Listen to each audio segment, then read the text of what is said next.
Your grandfather is of the same opinion, Miss Lanyon? Yes. On Lantern Rite, the moon shall go dark. That's what the signs are indicating. Celestial observation isn't Grandpa's strong suit. But he discussed it with several other elders from our clan, and their conclusion was the same. It's consistent with the information we've received from other sources as well. You mean the whole thing? About the legend of Jeonju the Moon Devourer? Happening in real life? Yes, that's one of them. So it's true. I thought it was just a rumor. It's true. But right now, the bigger issue is that all our sources indicate the phenomenon's gonna happen again. I'm not sure this bodes well. Let's remain optimistic for now.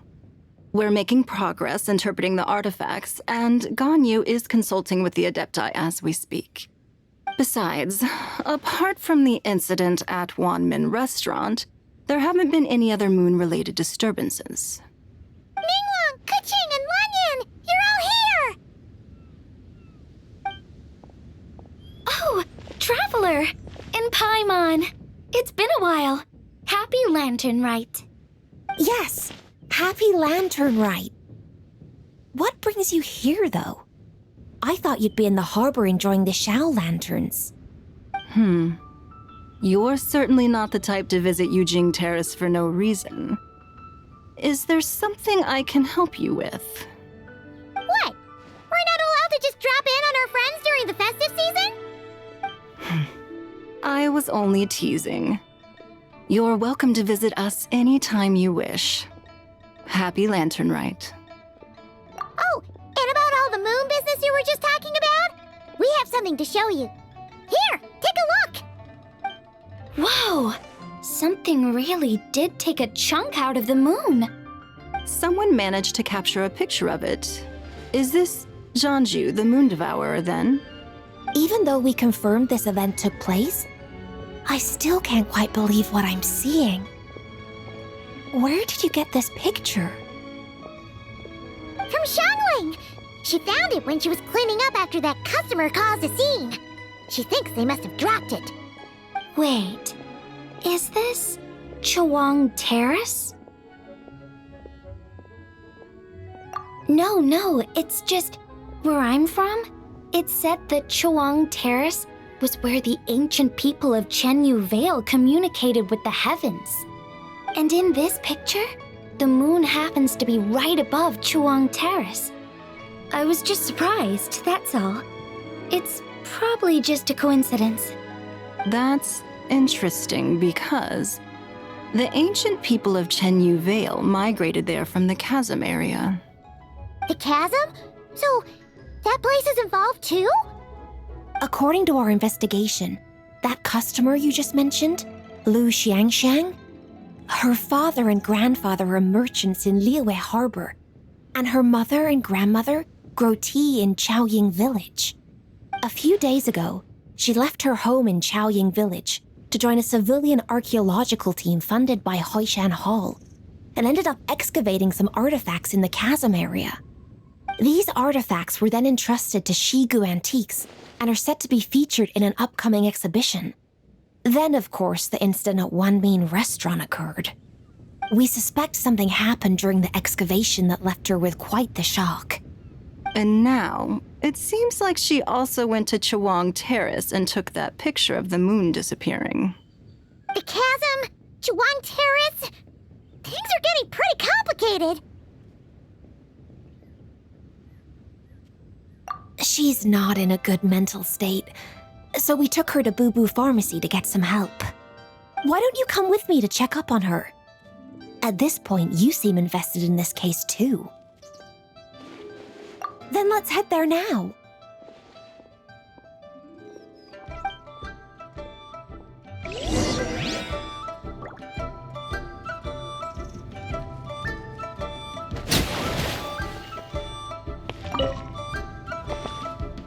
While the Millilith stands guard. Now that I see this picture, it looks less like a piece of the moon was eaten, and more like something is obscuring it. But what sort of thing could block out the moon?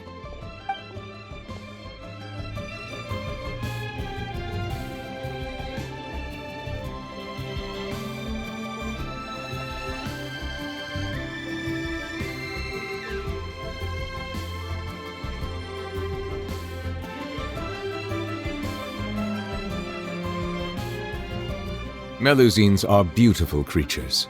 They are the pride of Fontaine. Be sure to befriend them and cause them no harm.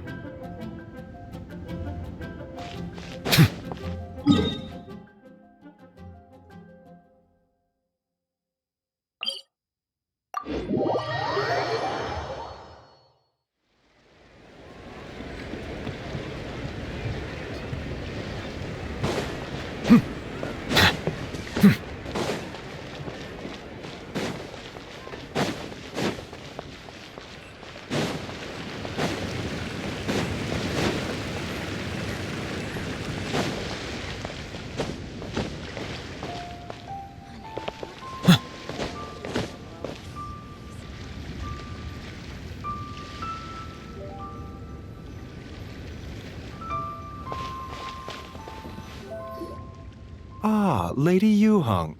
Oh, and the Traveler and Paimon are here as well. What a pleasant surprise. Happy Lantern Rite. I hope we're not interrupting, Dr. Baiju. Not at all. I assume you're here to see the patient? Unless it's urgent, however, it would be best not to disturb her rest. It's quite unstable. She's even more agitated than when she first arrived. And she refused to cooperate when we tried to check her over. I had no choice but to prescribe a calming draught and to have her rest for 2 days. So she's getting worse? That isn't the news I was hoping for. It's just a precaution. Based on an earlier conversation with her, it seemed more like a fixation than anything else. She hasn't lost her mind. That's right. When we asked about it, she kept insisting she was going to be famous far and wide. Well, it might not be far and wide, but she certainly made a name for herself around Yujing Terrace. Even some of the Qixing know who she is. Not often, that's for certain. From my initial assessment, the patient appears to have experienced some sort of shock, and whatever it was seems to still be haunting her. But what could have caused such a thing? The relics from the chasm? Or the moon above Chuang Terrace that night? Come back in 2 days, and you might just have your answer. I suppose that's all we can do for now. We'll take our leave then, Dr. Baiju. Of course. If you need anything else, don't hesitate to stop by. Speaking of those relics from the chasm, aren't they being featured in an exhibition tonight? That's right. Are you planning to attend? Yeah! We wanted to have a talk with Zhang Li anyway, and now Paimon's even more curious about these relics.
I would, except every item in the exhibition had to be registered with the Ministry of Civil Affairs. So I'm afraid it's been spoiled for me. I reviewed them all myself. There are some rather peculiar artifacts, that's for certain. We're still working on decoding the ancient text that appears on them. Yeah! The word jade appears a whole bunch, doesn't it? Huh? How did you know? Shincho told us. He said there were some ancient poems on them, too. He's quite well informed, isn't he? Well, he's right. We believe they're direct references to the ancient nation of long gone. As for the other text, instead of regular poetry, it seems to be more like ceremonial language used to worship the moon and the gods. The moon and the gods? Well, looks like it's almost time for the exhibition. You two should head over. There's an usher at the harbor who will lead you to the venue. Not at all. The exhibition is free to the public. The people of Liyue have a great respect for our history and are eager to learn from it. Plus, the exhibition is being organized by Linlong, the owner of Shigu Antiques. As far as I know, it's been a long-time goal of hers to hold a cultural exhibition of this scale, where people can learn all sorts of information about the past. Guess we're in for a real treat tonight, then. Yes, have a great time. There's still more artifact decoding work I need to finish, so we'll have to part ways here. After seeing the picture you brought, there's a few ideas I'd like to follow up on. You're hard at work even during festival season? Ha! You haven't changed one bit, Ka-Ching. I'm simply fulfilling the responsibilities of my position. That's all. All right, I should get going. See you later. Well, guess we should head over to the harbor and find that usher.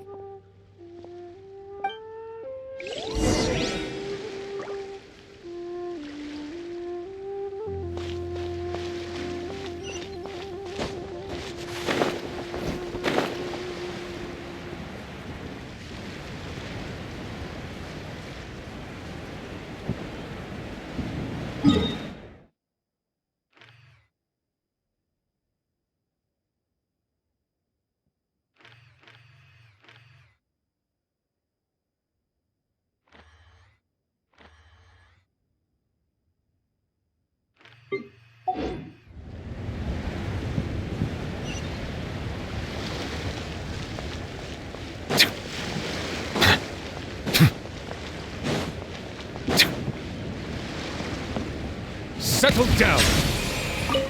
Ah, here for the exhibition? I can take you aboard.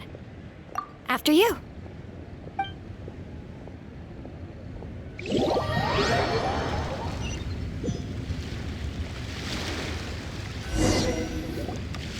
Whoa! Look at all the antiques on this ship! It's almost too much to take in!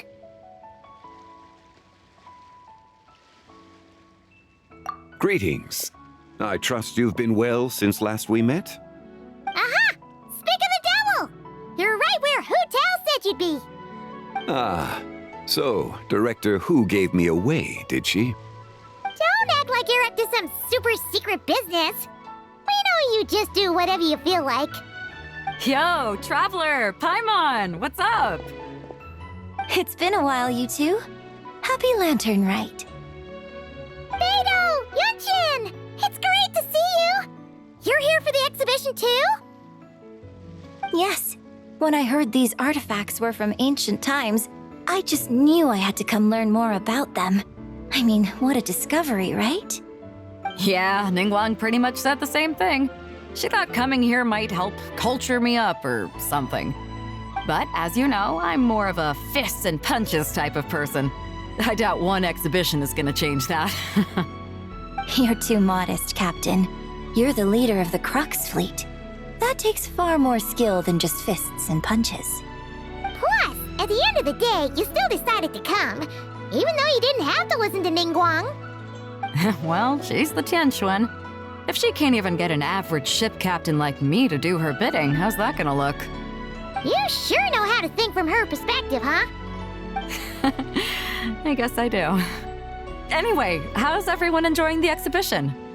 I heard that if you see something you like, you can negotiate the price with the owner and take it home.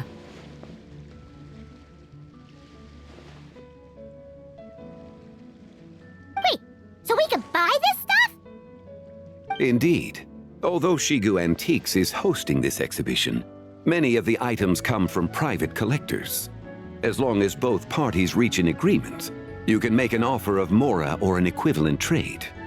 Well, shall we continue our conversation as we look around? Let's go!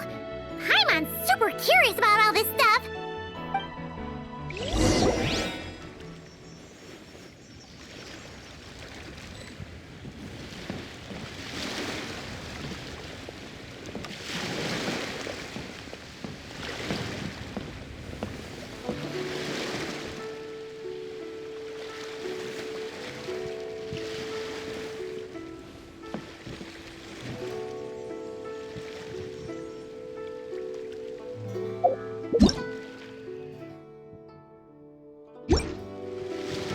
Whoa, look at this painting! There's a huge toad on it! Could it be... Huh. This material is quite unusual. It doesn't look like paper. More like silk or some other kind of fabric. Yeah, I was thinking the same thing. Well spotted. This is a painting of Jianju, the Moon Devourer, made primarily with mulberry silk. Such craftsmanship is rarely seen in modern-day Liyue. Ha! Jianju the Moon Devourer! Paimon knew it! That toad made it super obvious. What's that? A new dish at Wanmin restaurant? No! It's a kind of lunar eclipse! You heard about how the moon disappeared recently, right? Oh, yeah. You're saying a toad did that? That's what the legend says! So, nothing to do with food then. Noted. And the figure next to the toad, is that the white horse Adeptus? From the stories I've heard, her palace lies on the moon. That would seem to be a logical assumption. No. In fact, this item was discovered in Chenyu Vale, and many years ago at that. Oh, so it's from Chenyu Vale? Actually, that's not quite right. You see, this painting is primarily comprised of mineral-based pigments, such as cinnabar and azurite, which are usually found within stratified rock. This suggests its place of origin may very well have been the chasm. You could have just started with that. You're as knowledgeable as ever, Mr. Zhongli. I had only ever heard the legend of Jianju the Moon Devourer, but now seeing it depicted in this painting, I wonder, if I purchased it, perhaps it could serve as inspiration for a new opera. Though I'm not quite sure who the painting belongs to right now. A splendid idea, Miss Yoon. Perhaps in lieu of mora, you could offer the lyrics to said opera as recompense. The lyrics? But to whom? Why, to me, of course. I am the owner of this painting, after all. Wait, so you're one of the private collectors of the exhibition? No wonder you knew so much about the painting. But lyrics in exchange for a precious antique? My work could never possibly be of equal value. I don't know about that. I'm not much of a scholar, but even I know your operas are in a league of their own. An astute observation, Captain Beto. In my possession, this painting is nothing but a lifeless artifact. In your hands, however, it could be transformed into a new piece of art entirely. Quite the worthy exchange, no? But I'm not sure when I'll be able to finish writing it. It certainly won't be ready this year. Allow me to be equally forthright, Miss Yoon. This silk painting is merely a copy I made of the original work. There is no need for such concern over its value. Huh? So it's a fake? I had no idea you were such a skilled artist, Mr. Zhongli. I pride myself on having some knowledge of antiques, but I didn't notice anything that would point to it being a replica. You never cease to amaze me, Mr. Zhongli. You flatter me. All that said, Miss Yoon, you must accept. Truly, I insist. Huh. He's gone from handing out fake Mora to fake paintings now, huh?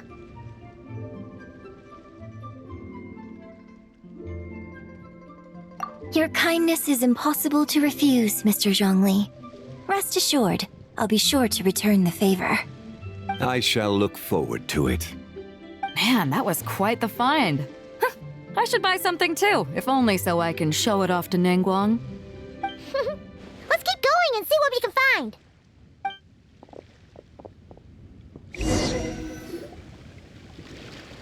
Wow, this bronze war chariot is really something. It must have quite the story behind it. I've never seen anything like it before. Do you know what this is, Zhongli?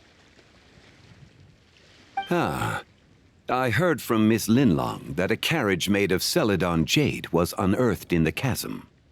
A copper canopy, a body adorned with flowing clouds and geometric patterns. Yes, this must be the one. A precious piece indeed. This thing's gotta be thousands of years old, right? Crazy to think people back then were capable of such intricate metalwork. Too often, we view the past and future through the lens of the present. Objects that fascinated us as children seem crude later in life. And that's only after a few decades or so of separation. If one were to stretch time across hundreds or thousands of years, one might discover that time is not always a force that pushes things forward. It would seem the people of that era managed to create a remarkable civilization in their own right. Makes me want to get my hands on this even more. Ningguang's gonna be so jealous, don't you think? Ah, has this war chariot caught your eye, Captain Beidou? Oh, you must be Linlong from Shigu Antiques. Nice to meet you. This exhibition has been amazing so far. Well, that's all thanks to supportive patrons like you and Mr. Zhongli, of course. As for this war chariot, it was discovered by an archaeological team sponsored by Hoishan Hall. The price comes in at 90 million Mora. How much? 90 million? Woo, looks like my eyes were a bit too big for my wallet. Quite a bargain. A bargain? 90 million more I could feed Paimon for like 1,000 years! And if you actually went on an eating spree that long, perhaps you'd be considered an antique worth that kind of Mora, too. What, 90 million? Nuh-uh! Paimon's worth way more than that! Well, if Mr. Zhongli thinks it's a good deal, I'm sure it's worth it. Beidou's putting way too much faith in Zhongli. What if he's only here to drive up sales?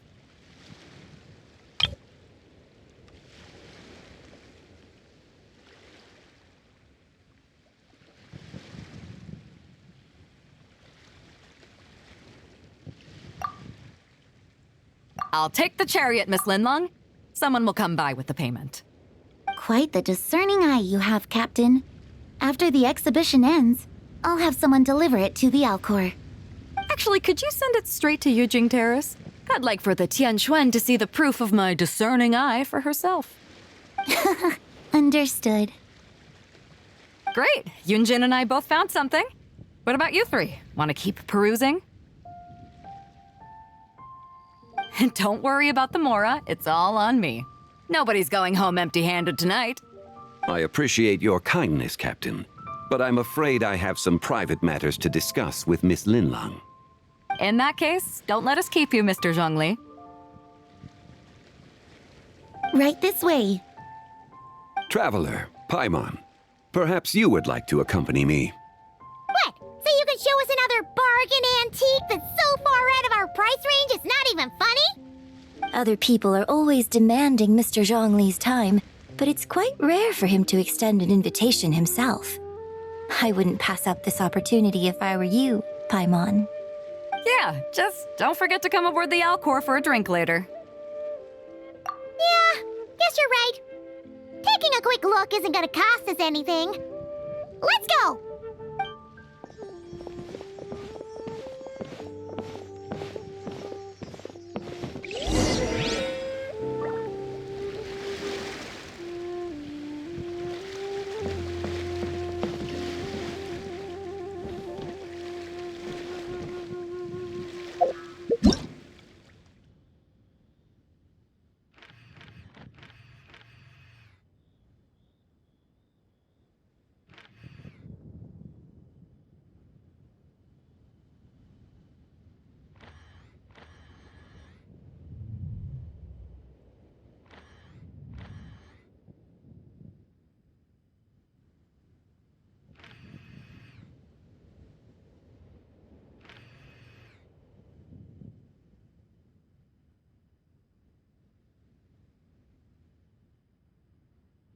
Water comes in many flavors to the discerning palate.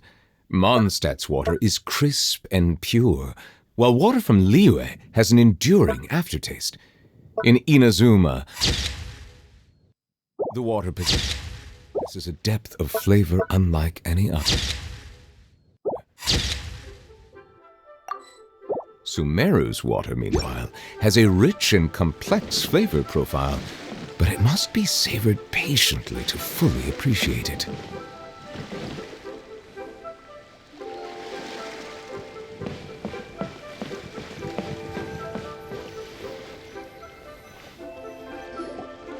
These are all the jade pieces that were found, Mr. Zhongli. Wow! So many styles! What kind are these? These are a type of ceremonial jade. You're familiar with Chenyu Vale's rain jade rite, yes? Oh, yeah! So these pieces are all used in the rain jade ceremony? Well, you may not know, Paimon, but before the rain jade rite came into practice, Chenyu Vale was known for a different ceremonial tradition that also involved jade. The bee is used to honor heaven, the Tsong to honor earth, the Gui to honor the east, the Jiang to honor the south, the Hu to honor the west, and the Huang to honor the north. These form the 6 ritual jades. It's unfortunate, however, that Miss Linlong's set is missing both the Gui and Hu pieces. I know. These jade artifacts are from such an ancient time. It's proved difficult to track them down, even for our establishment. No matter. You happen to have precisely the piece I was looking for. Huh? This broken jade token? I didn't expect this to catch your eye, Mr. Zhongli. It isn't one of the 6 ritual jades. An affect belonging to an old acquaintance of mine. An old acquaintance? One of your collector friends, Mr. Zhongli? You could say that. Traveler, take a closer look.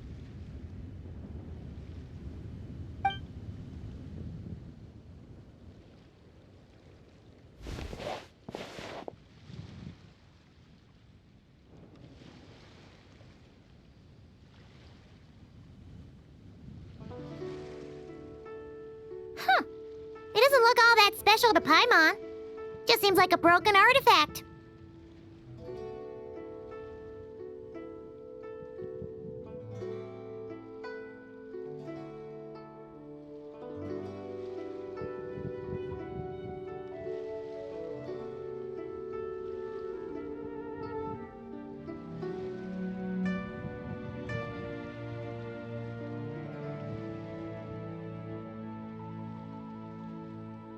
Indeed.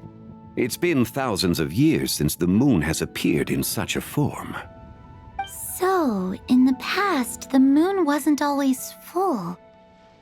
Then, could this missing chunk be from when Jianzhu devoured part of the moon? It's worth looking into. Your insight is invaluable, Mr. Zhongli. I had no idea how special this piece was. Since it has caught your interest, allow Shigu Antiques to cover the cost. Oh, that is far too generous, Miss Linlang. Not at all. I've always wanted to give people a chance to appreciate these snapshots of history. So holding an exhibition like this has been a lifetime wish of mine. And it never would have been possible without your help, Mr. Zhongli. I merely put in a good word with a few acquaintances of mine. And it had a profound impact. Without your recommendation, I doubt half of these collectors would have come to the exhibition. So, on both a personal and professional level, I owe you my thanks, Mr. Zhongli. Wow! Zhongli actually did something useful for once.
3, 5, 7.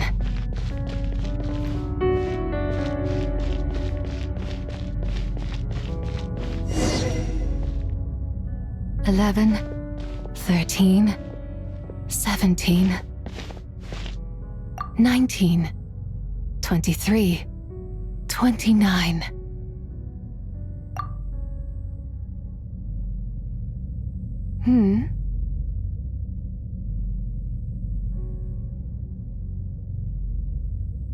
You also enjoy counting in such a fashion, lost child? The same loneliness as them. It seems to exist in your heart as well.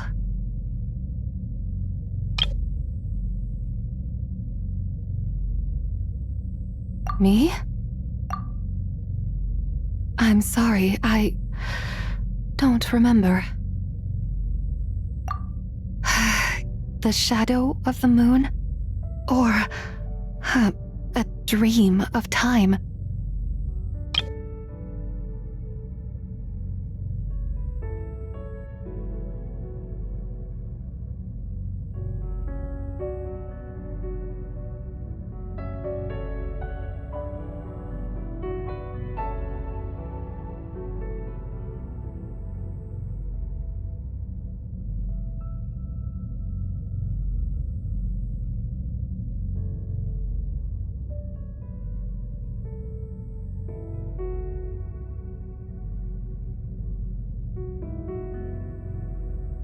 I'm sorry. No one has asked me such things before. I've been here for so long. There is much I have forgotten.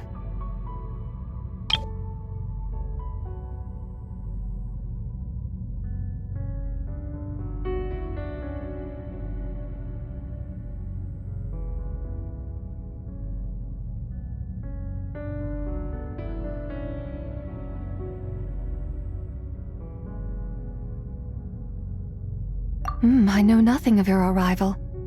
All I know is the longing in people's hearts. Yet, I sense the moonlight's guidance within you, child. Perhaps that is what brought you here. You seem confused. Perhaps I can help in some way. The path home is... that direction. I believe someone told me that before, but I was never able to reach the end. You should take a look. No need. It would seem my time has already run out. Farewell. May the moonlight ever shine upon you.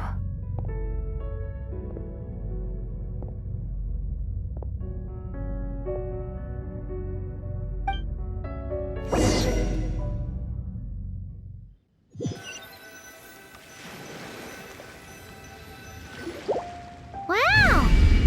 Jiangwei actually did something useful for once. Your complexion looks rather ashen, Traveler. Are you feeling all right? Yeah, what's wrong? Does your stomach hurt? Huh? What are you talking about? You were right here the whole time. Ah, I see. I'm afraid we must take our leave, Miss Linlang.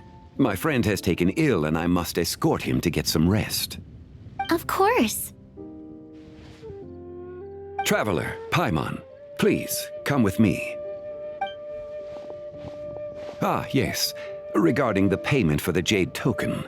Charge the expense to the Wangsheng funeral parlor if you would.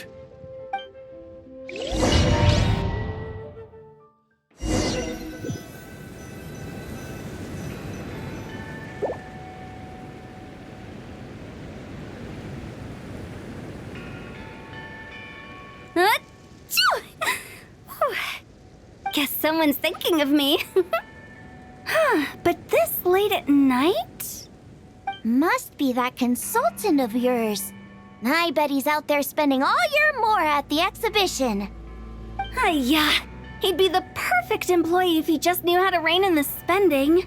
But never mind him. Let's focus on the moon. We gotta see if it gets eaten tonight. I don't think it's going to happen. We've been out here all night and the moon's the same as ever. It is quite late, and Chongyun's getting tired. How about we head back? We can come back another time. Head back? Already? Actually, I do have a new dish I'm testing out tomorrow. And as part of my New Year's resolution, I'm trying not to oversleep. All right. Guess it just wasn't meant to be. Let's go.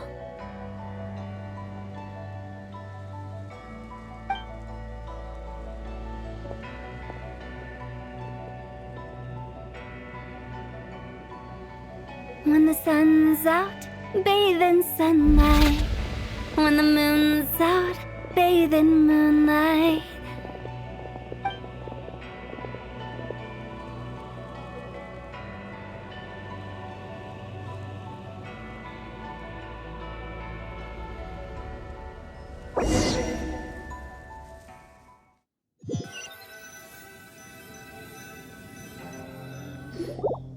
Wait, aren't we going to rest?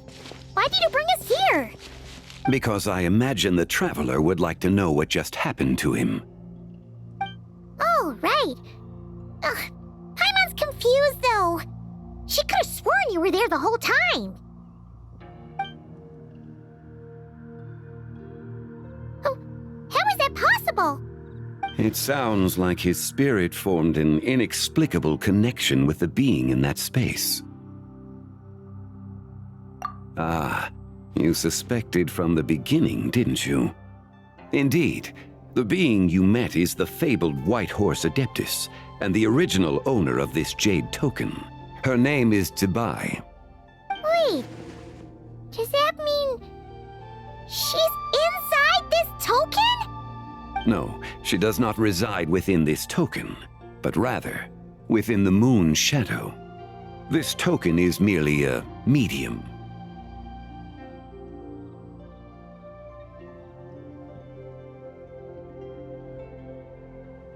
Word has it you accomplished quite the feat in Notcry.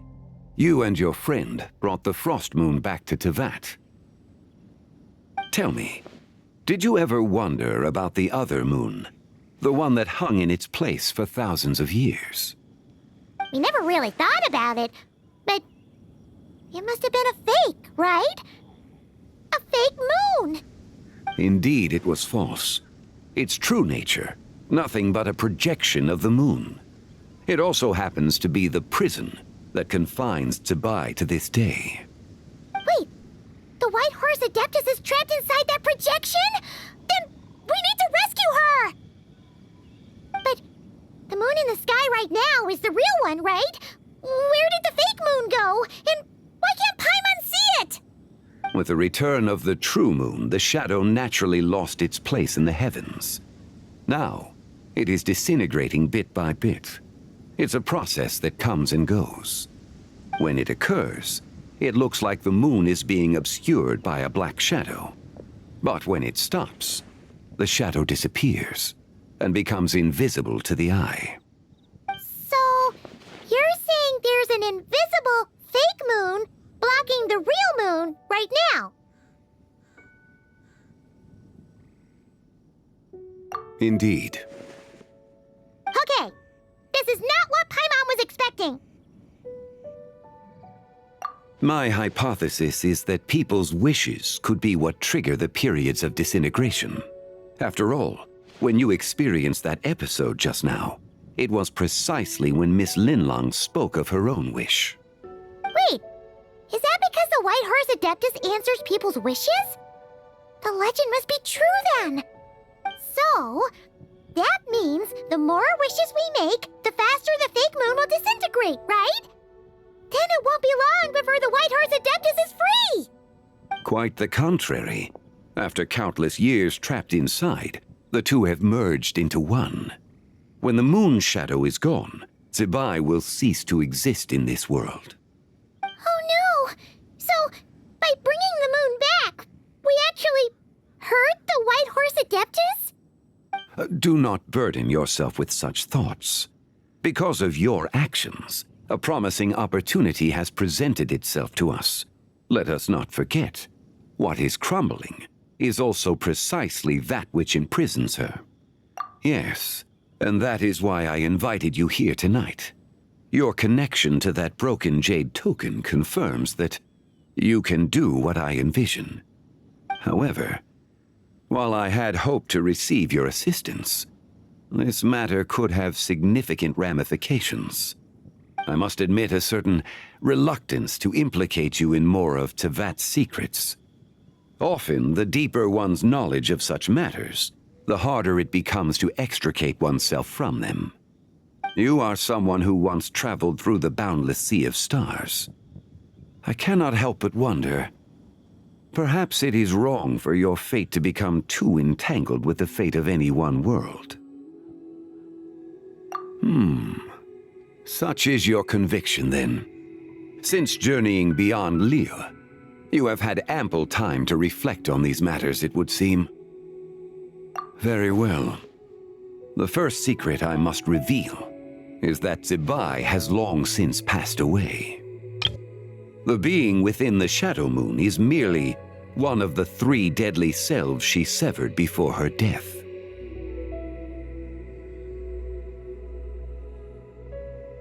Wait, the White Horse Adeptus is dead? Weren't you supposed to tell us how to fix this? Now it just seems even more impossible! Please, remain calm, Paimon, and allow me to explain. The 3 deadly selves is a practice used by those engaged in spiritual cultivation. The intent is to sever the 3 vice-laden mortal selves to reveal one's true, pure self beneath. However, Zibai's 3 selves are more complicated in nature. Because in the moment before her death, someone preserved the shattered essence of her soul and placed the fragments within her 3 deadly selves. If we retrieve the 3 fragments of her soul, there is a chance we can restore her presence in the mortal realm. So that means we can bring her back to life? Yes, provided we retrieve the fragments of her soul's essence from the 3 deadly selves. Indeed, the being you encountered was Zibai's first deadly self, Ziju. After Zibai's death, she ascended to the heavens and became one with the Shadow Moon. The essence that resides within her is a heavenly soul, also known as Taiguang. Thus, this self is the closest to Zibai's true nature.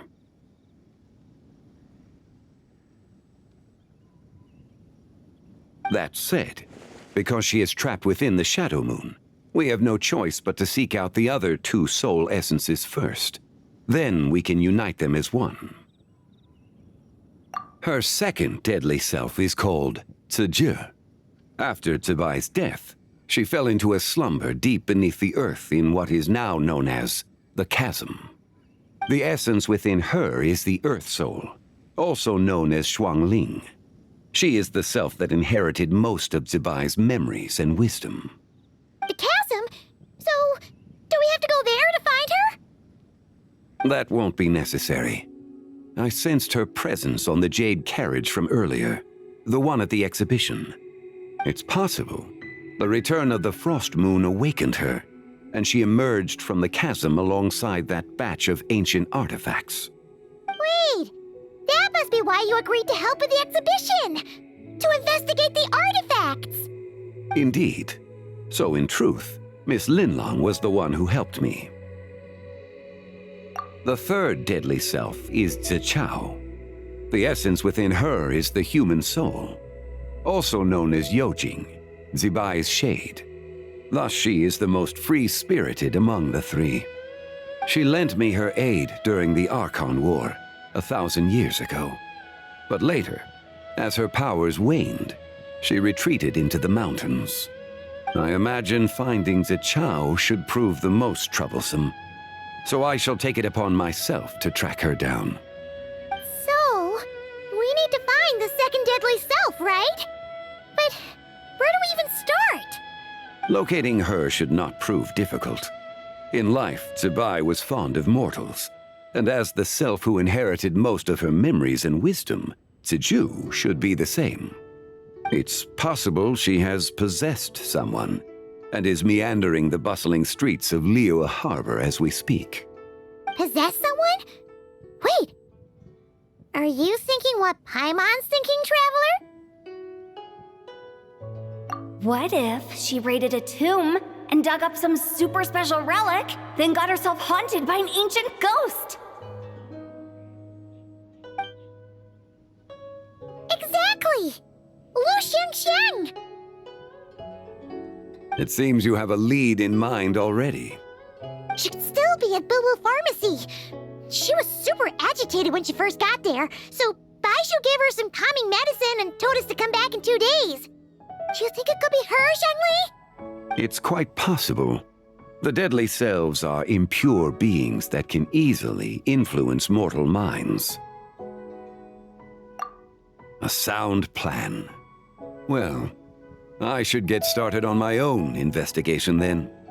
But you're leaving already? I must. Zichao went into hiding after the Archon War. If I am to have any success tracking her down, and there's no guarantee, I should start sooner rather than later. But there's still so much you haven't told us! Like, who the White Horse Adeptus actually is, and how she died in the first place! Not to mention who it was that preserved the fragments of her soul. Should our endeavor prove successful, then naturally those answers will follow. If not, speaking of them would be rather meaningless. Aw. It would seem that this is a question you are unwilling to set aside. Very well. I shall tell you. It was the Avatar of Time. Ah, so you know of her existence. The ruler of time saved her soul. Indeed. Preserving what remained of Zibai's soul in the moment before her death. Only the power of time could be capable of such a thing. However, there is no telling what effect it has had on the 3 deadly selves. In other words, you must exercise caution when seeking out Ziju. On the night of Lantern Rite, countless Shao lanterns and the wishes written upon them will be released into the sky. I estimate that this event will trigger the Shadow Moon's collapse. When that happens, the cage that confines the first deadly self will open. That is our moment to act, but also the moment where all could be lost. For if we fail to retrieve the other 2 soul fragments in time, Zibai's resurrection is hopeless. As I mentioned before, the answers to your remaining questions should come in time, providing our efforts bear fruit. Let us hope that all proceeds smoothly in the days to come.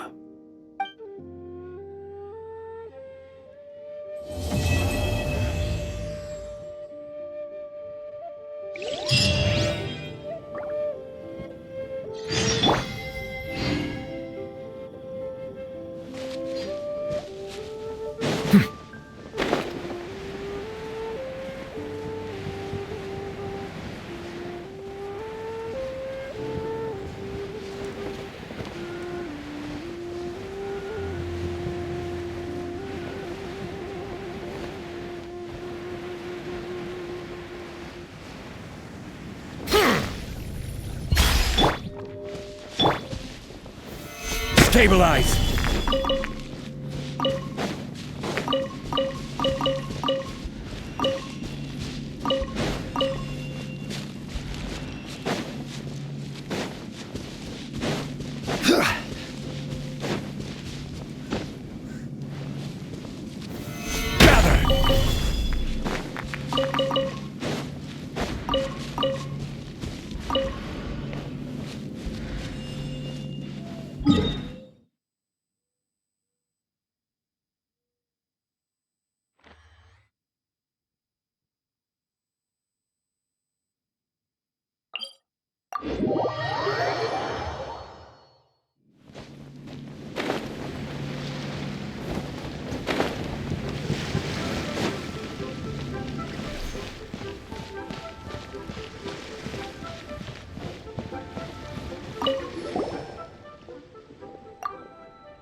When drinking tea, one should seek to be more with ease. Take a seat and enjoy a nice meal.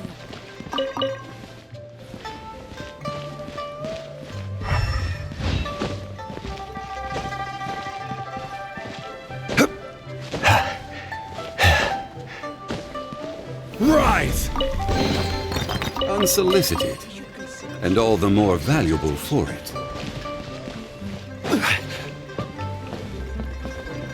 When drinking tea, one should seek to be more refined and enjoy a nice meal.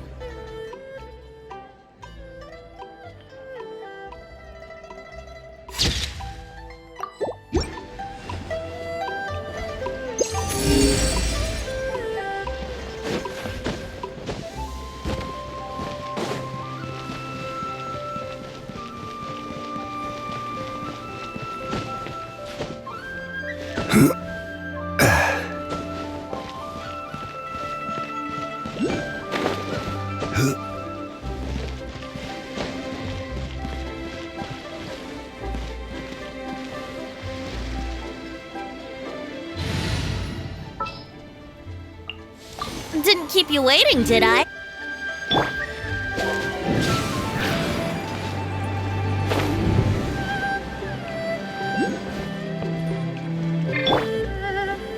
Crumble!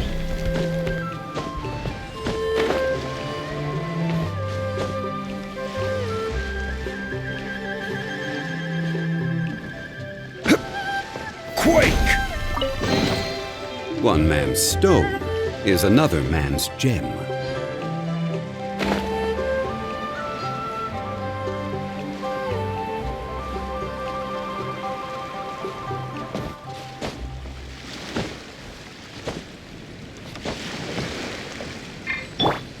Here we go.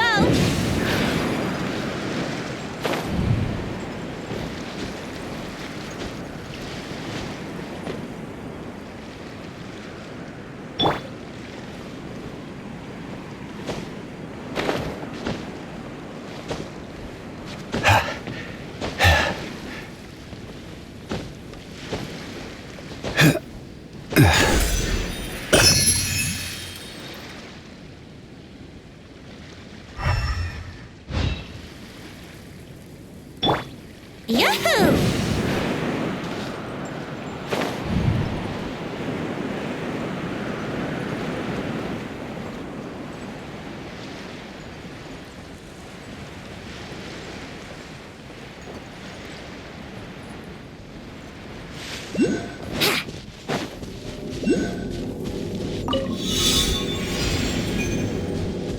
Let's play!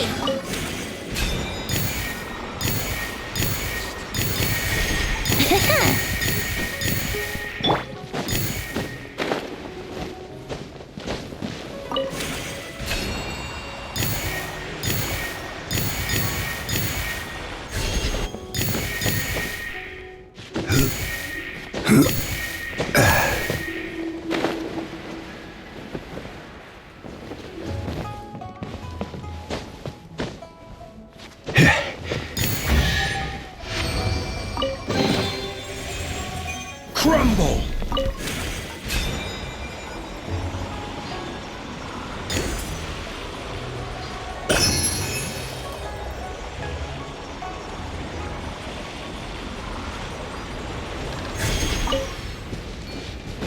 Rise!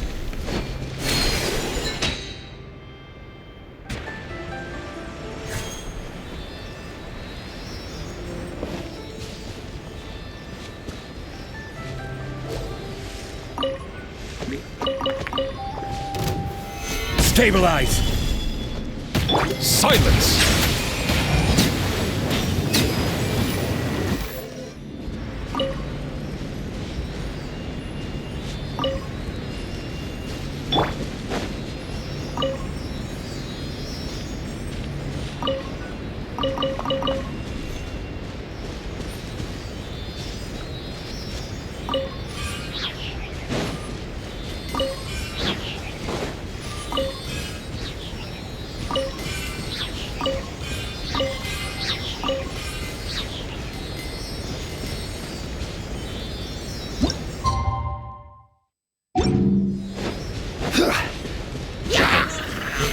Solidify!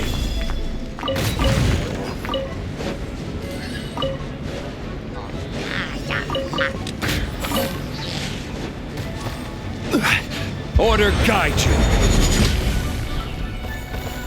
Gather! Bow your head.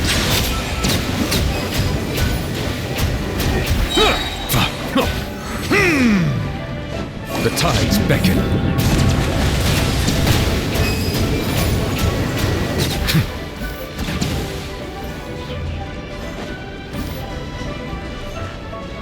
Settle down!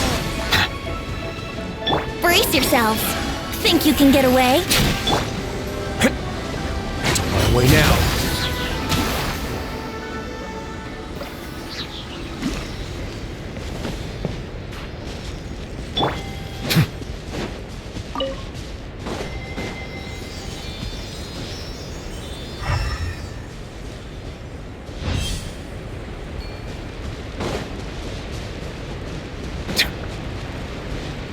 I wouldn't go. Yahoo!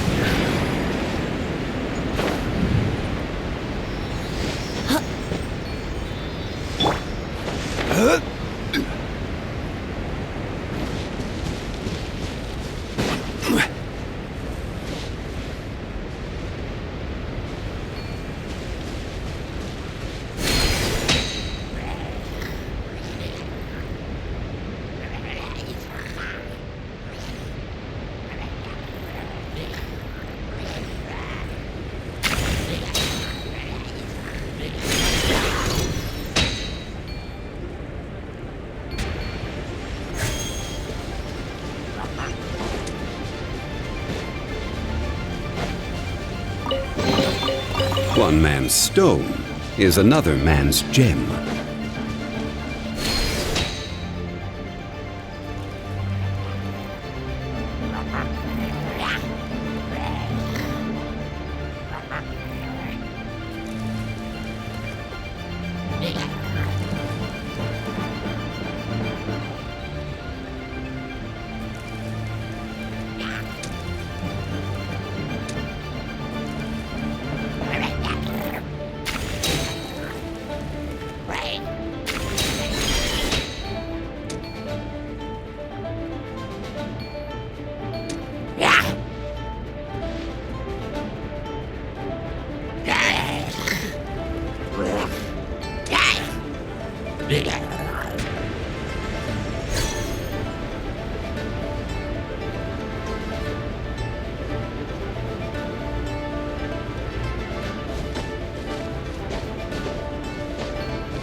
Boats are made for transferring commodities back.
Forth.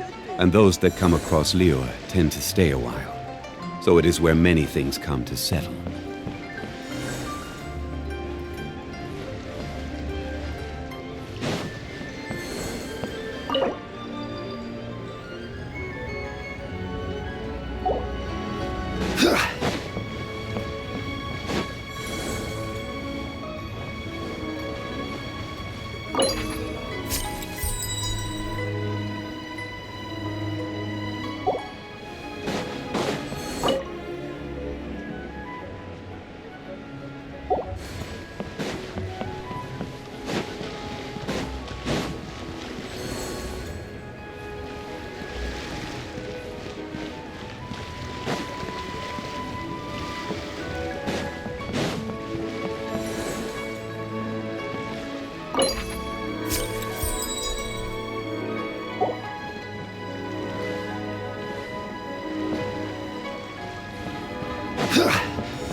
Quake!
Please take a seat.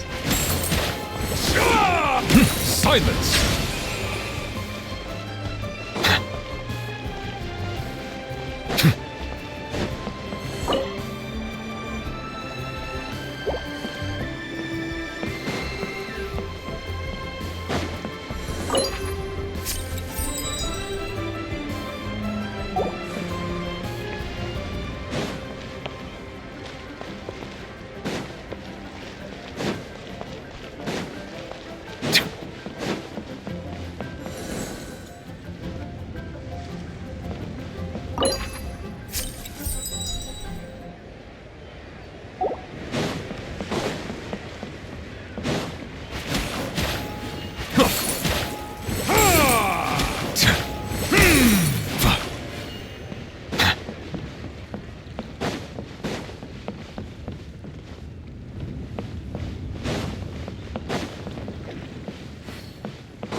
believe.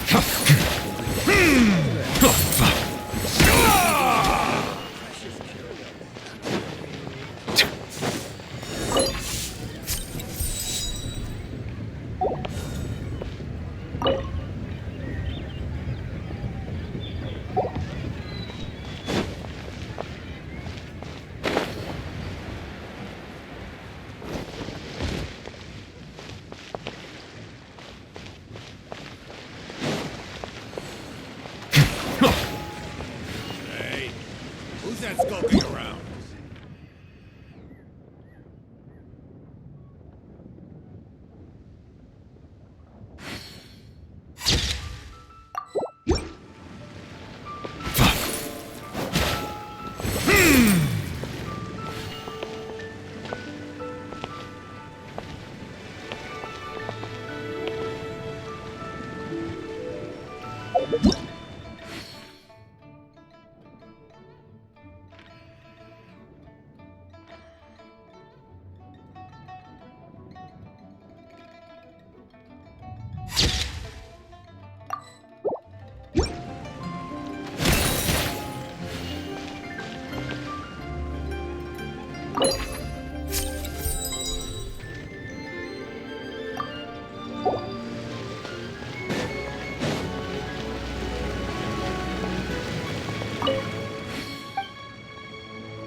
What should I try this time? Listen, let me tell you how it is.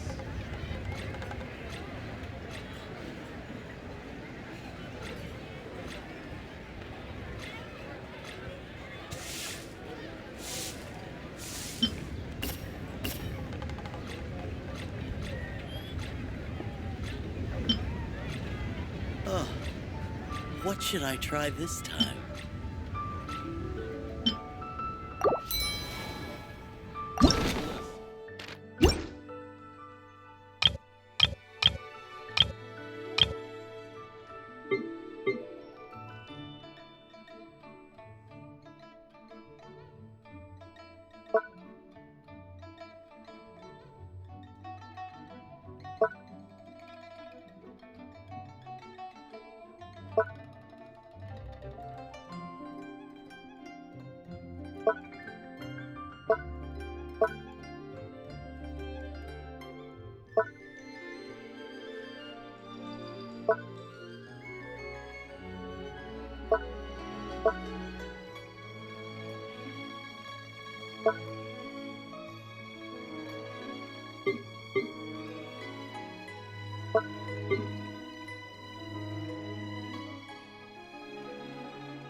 Bow your head.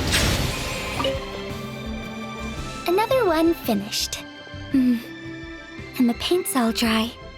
Oh, happy holidays! Are you here for a Shao Lantern too? Yep. You know how Miss Pingxi made a customizable lantern frame? Well, lots of people bought them to tinker with. Oh, Gaoming got one too. I offered to help, but he was adamant about doing it himself. Some of my neighbors had an idea about what to make, but didn't know how to execute their vision, so they came to me for some hands-on help. And after weaving them for everyone else, I made one for myself too. Now it's just time to release it. Huh. What wish should I write?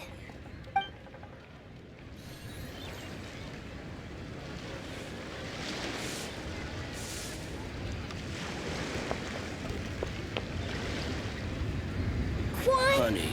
Silence! Now I need to deliver the rest of the Shao Lanterns. Next is... Happy Lantern Rite! Be sure to enjoy yourself.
Tell you how. Cheap and tasty chop suey.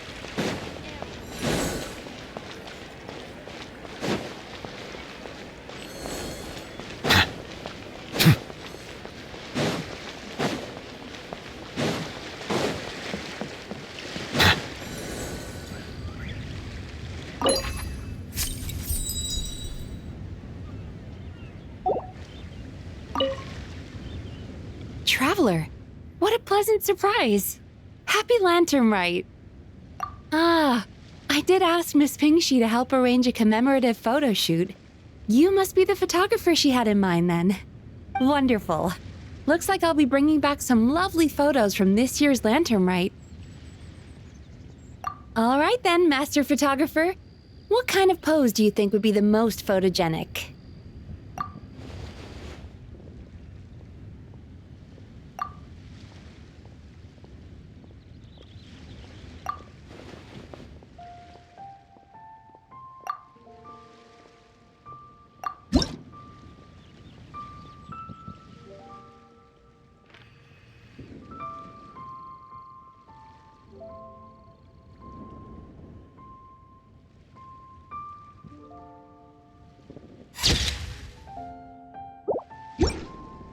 Oh, what a lovely picture. Thank you. I'll keep it safe.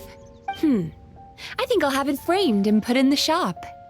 And to you. Nobody in Liyue Harbor is sleeping a wink tonight, are they?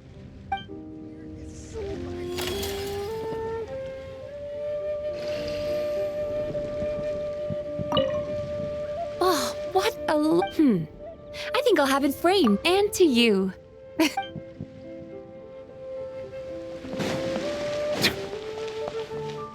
The key here is consumer.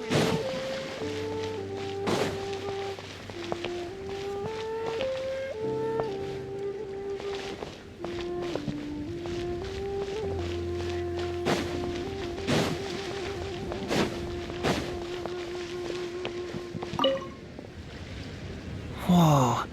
The craftsmanship of these Xiao lanterns is something else. How does Lanyan do it? Oh, hey, Traveler. Happy New Year.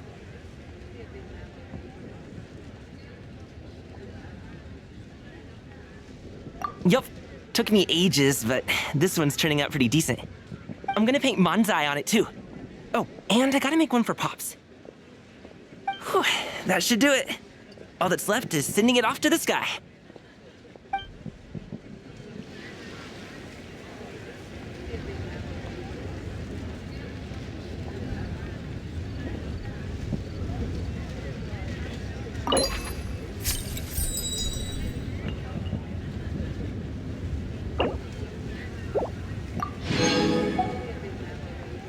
The key here is consumer psychology.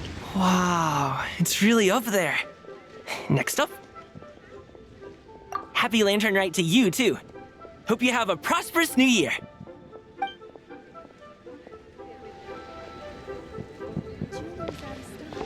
Feel free to take a look around. Thank you. New started lady. Bad news from a purse.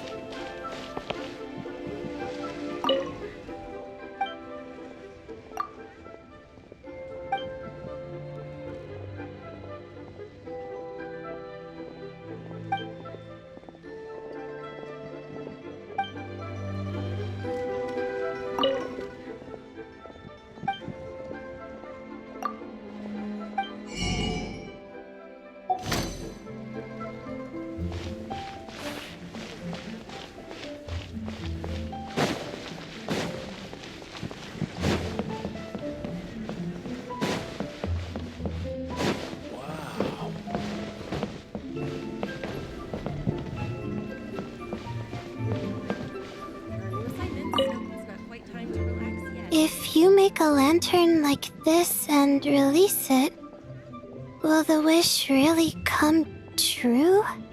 Oh, you're in Liyue too? Happy Lantern Rite. Yeah, my advisor sent me. She said participating in folk festivals might help spark some inspiration for my research. But I work on star charts. I'm still not sure what that has to do with holidays like this. But she had already bought me a ticket and escorted me onto the boat before I even had a chance to ask. As soon as I got off the boat, a lady stopped and offered me a free shadow lantern frame. She said releasing one would bring good luck for the entire year. I'm not sure I need a whole year of luck, but a little bit when it's time to submit my thesis wouldn't hurt. So I followed her instructions and made one. Thanks. I should release the lantern now, right? Oh, I need to write my wish on it first.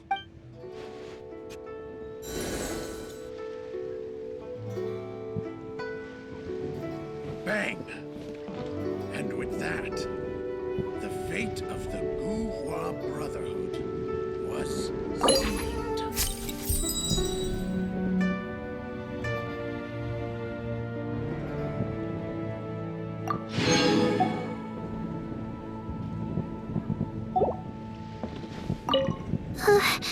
Please let me pass. Please let me pass. Please let me pass.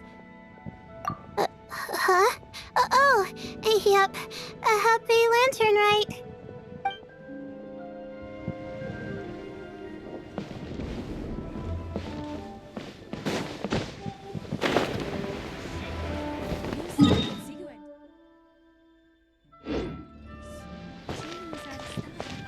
Thank you so very much.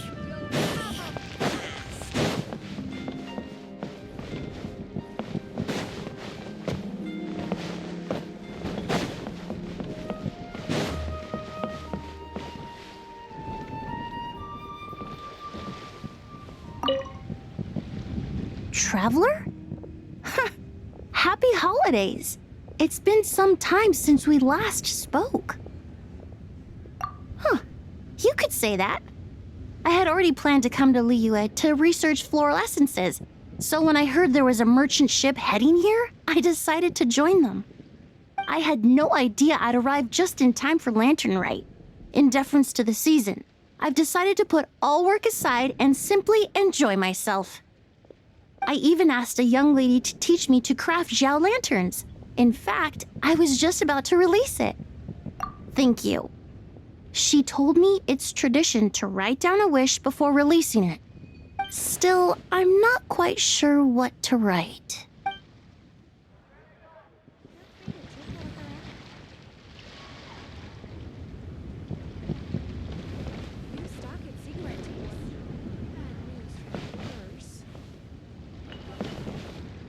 Thank you so very much.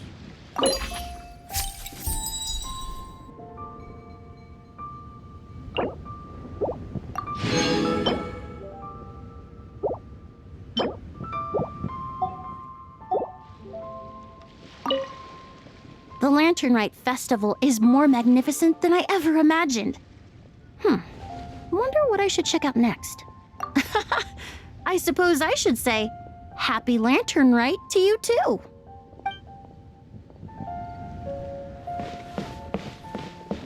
The key here is consumer psychology.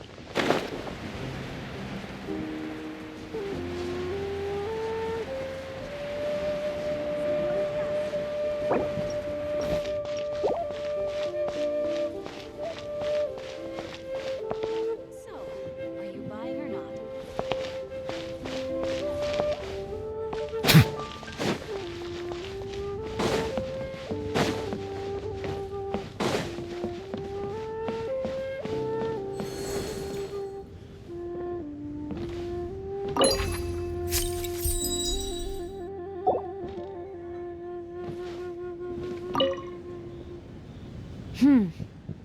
To encounter you here amidst Liyue's celebrations is unsurprising. Happy Lantern Rite. Indeed, I submitted the request to Miss Pingxi. Evidently, you are the professional photographer she mentioned. Very well. I trust you will take excellent photographs. Let us begin. In that case, please advise me on an appropriate pose while we prepare.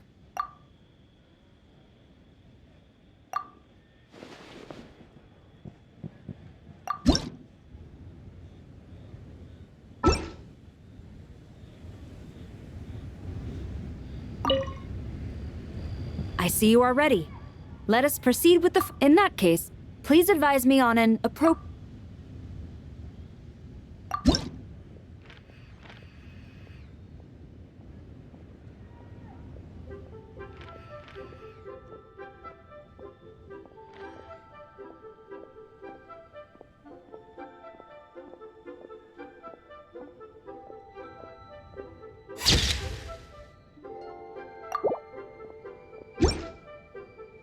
A commendable picture. A perfect memento for the occasion. My thanks. I will treat it as one of my personal effects and take care of it accordingly. Thank you. Happy Lantern Rite to you as well. But if I may ask, does the Millilith always maintain such strict vigilance during Lantern Rite? To maintain such strict discipline even amidst the festivities? I'm impressed. Are you buying or not?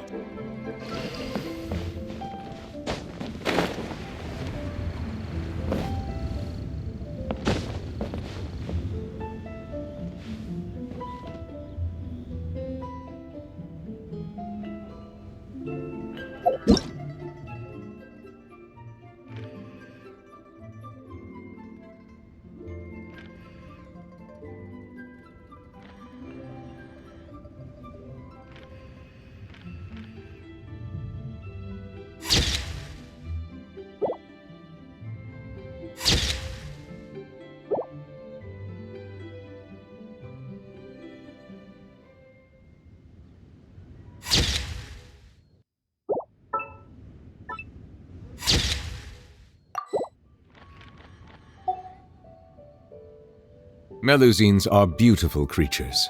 They are the pride of Fontaine.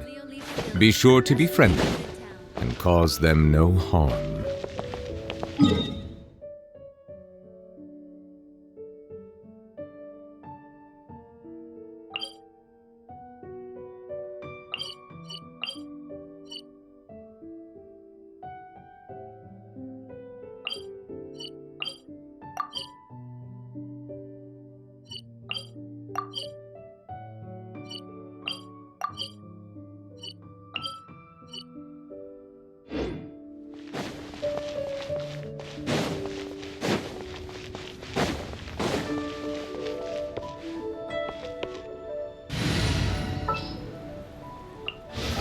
This had better be important.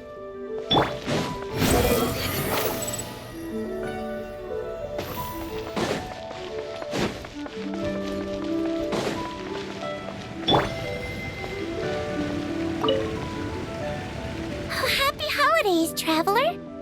The Duke mentioned we might meet you here, but I didn't expect our paths to cross so soon.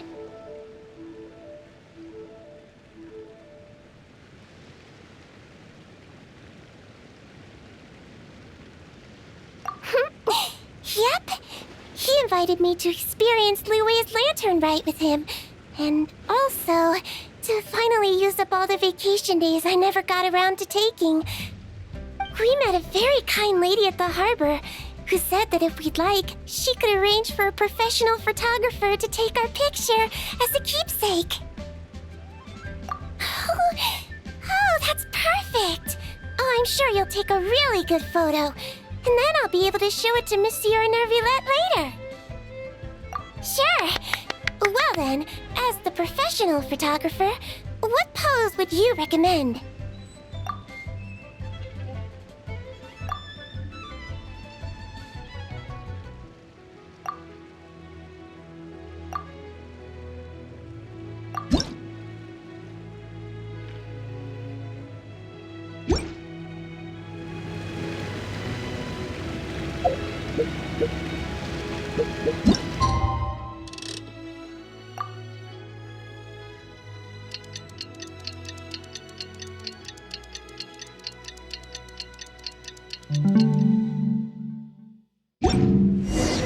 Well, should we head to Boo Boo Pharmacy today? Fingers crossed we learned something useful.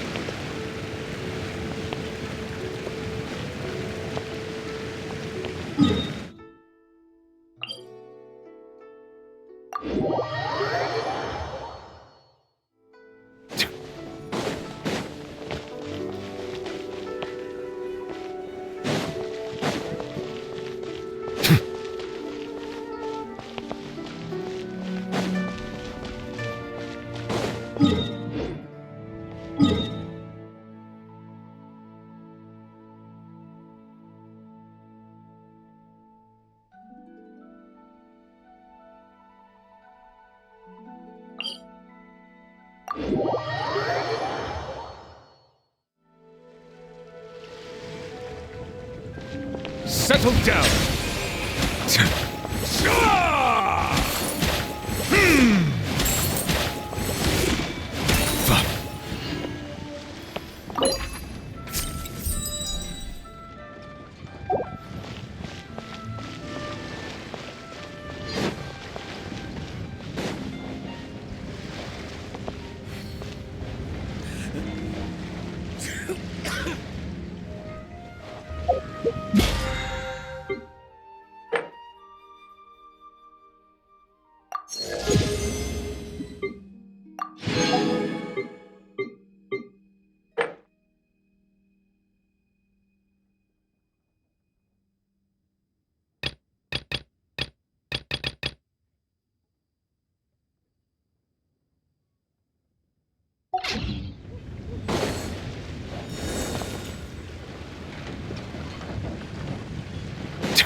Bow your head.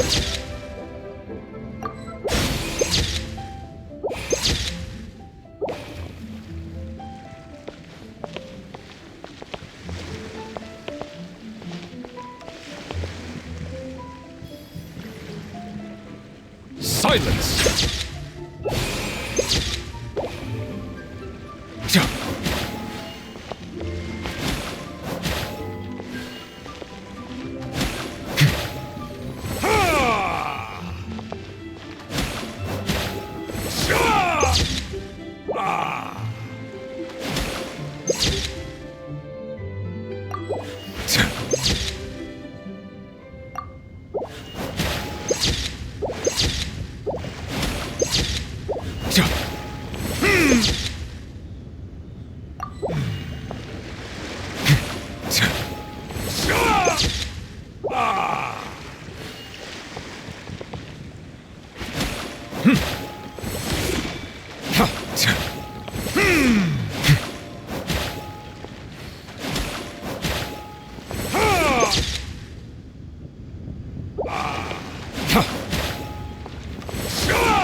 Traveler, had a feeling I might run into you here.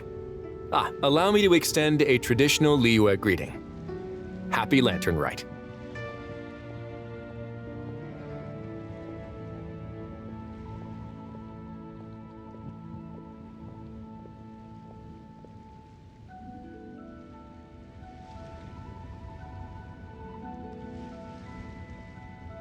Correct. I requested one from Miss Ping-Shi. Seems she really did secure a professional photographer. Shall we, then? Take a good shot. I plan to stick it up on my office wall when I get back to Fontaine.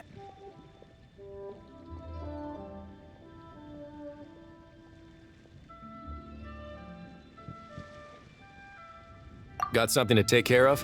Take your time. I'm in no rush.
Oh, quick work. Shall we then? Sure. Do I need to strike a pose? Or suggestions are welcome, traveler.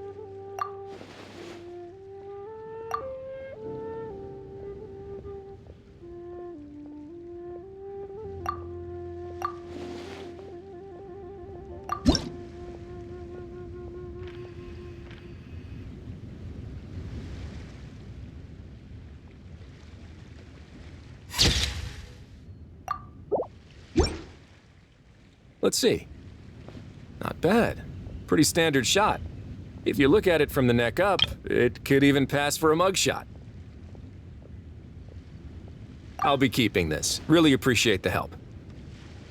Oh, and to you too. I'll still need to buy some gifts later. Other than tea.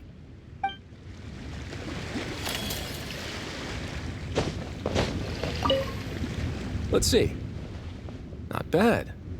I'll be keeping this. Really appreciate the help. Oh, and to you too.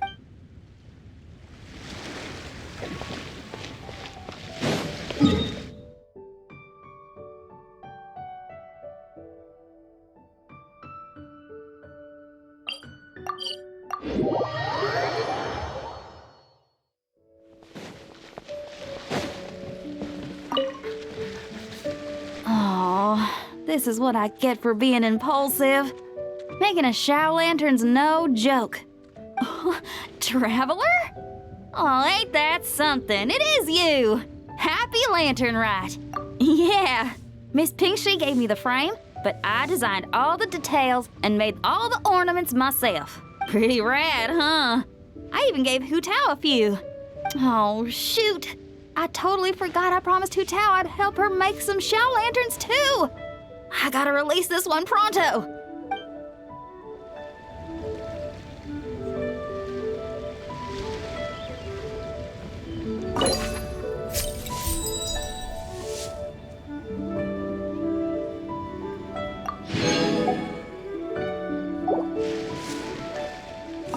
Okay, I gotta go find Hu Tao now. First stop, Wangsheng Funeral Parlor.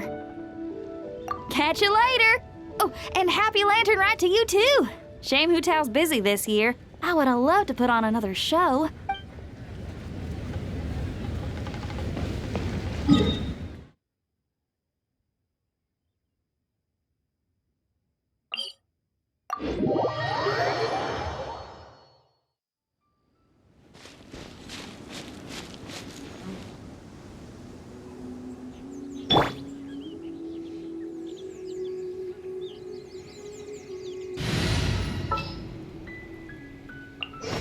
There's still a long road.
Yes. I saved someone from monsters earlier. She was carrying a frame and tools for making shell lanterns, and gave them to me as thanks. She also said this type of shell lantern can be modified however you like. So... Yes, well, I tried my best. I suppose the next step is releasing the shell lantern.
Happy Lantern Rite to you as well.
So let me get this straight.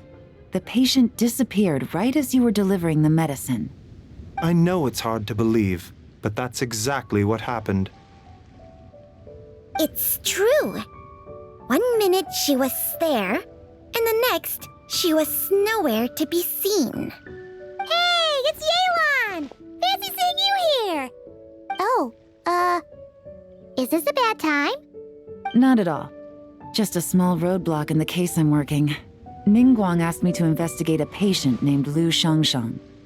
If you're here to find her too, then you're out of luck, I'm afraid. She went missing this morning. What? According to Dr. Baiju, the patient vanished right under his nose. But it just seems like that should be impossible. There 1 second, then gone the next? Pretty sure Xiao can do something like that. Then you're suggesting this Lu Shangshang is the vigilant Yaksha in disguise? Or some other adeptus? Guess not.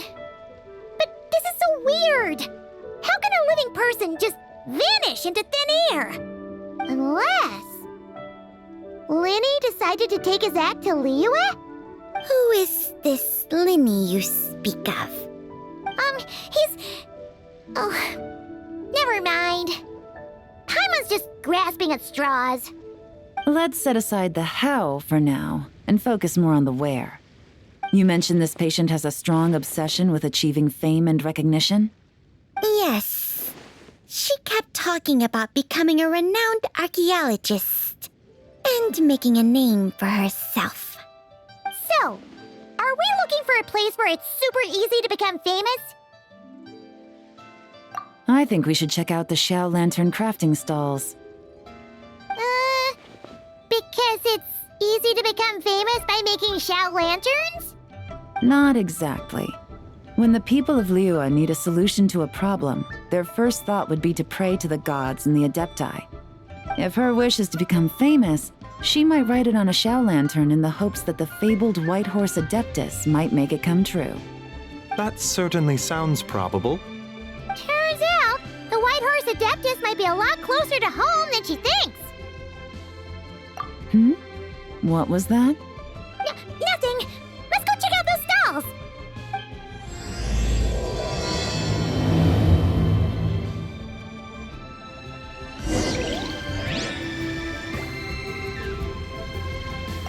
Is it possible I was just imagining things? But I saw it too. We can't both have been imagining it.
We're here! Still no sign of Lu Shangshang, though. As long as you're patient enough, Paimon, you'll find that hunting down people is no different from hunting boars. We need to blend into the environment, or we risk alerting the target. So as far as everyone here is concerned, we're just ordinary tourists. Oh, okay. If we need to blend in, then let's make some shell lanterns and write our wishes down, like everyone else. What's your New Year's wish, Yelan? I haven't given it much thought. Oh, and it can't be work-related. You gotta take a break once in a while, right? You're always sticking out this suspect, tailing that criminal, hunting down this gang or that. Which is super amazing and all, but it's gotta be exhausting. Really getting into this, huh? You said to blend in, right? Come on! It's all part of the act! So you gotta think of something! Then I suppose it'd be to go traveling the next time I get the chance. Traveling? That's our bread and butter! Wanna join us? Thanks for the offer, but my desk is piled high with reports on your exploits. And that's not quite the kind of traveling I had in mind. I was thinking more the lie down and do absolutely nothing kind of travel. Ah, something a bit more easy and breezy, right? Hey, wait! We know just the place! The Easy Breeze Holiday Resort in Netland. It's super relaxing and full of fun activities. You've got the beautiful ocean and tons of cute little creatures called Asha. Seriously, you gotta go! I suppose I'll have to check it out. Hey guys, happy Lantern Rite!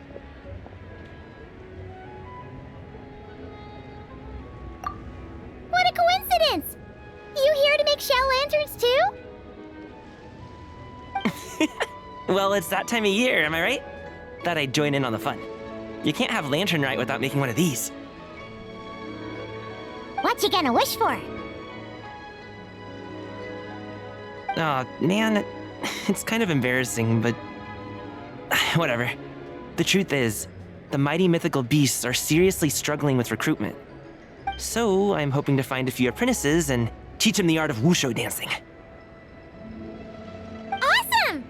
Shurfugami, here we come! Whoa there, Paimon. One step at a time. I actually need to find people first. Yeah, but Paimon bets people will jump at the chance to learn from you! Well, I wouldn't be so sure. Wushu dancing is super physical and takes a lot of hard work to master, so it's not easy to find people. At this point, if the Adepti can't help me, no one can. I'll do it! Huh? You just said you wanted an apprentice, right? Well, I'm offering. What do you think? Whoa, the White Horse Adeptus works faster than I thought.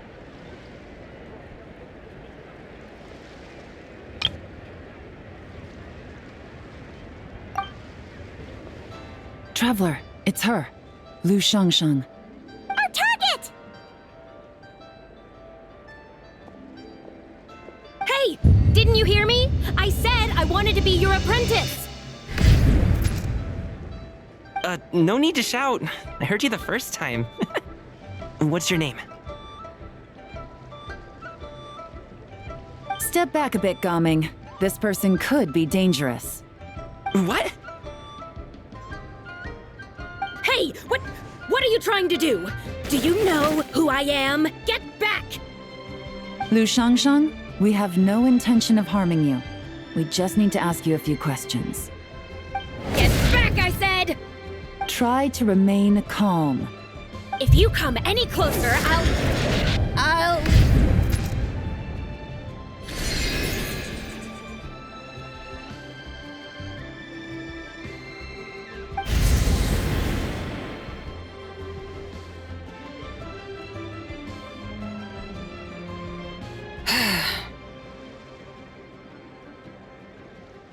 Little wisp of a bee.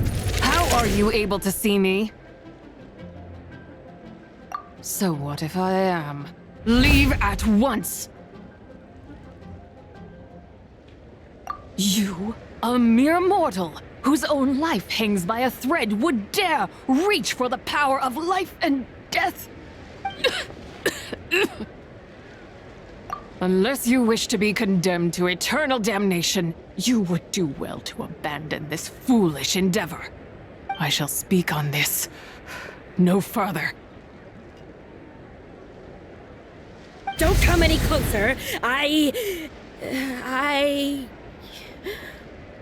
How did I get here? Who are you people? Playing dumb, are we? Save it. We know you attacked those people at Wan Min restaurant. What? No, I would never.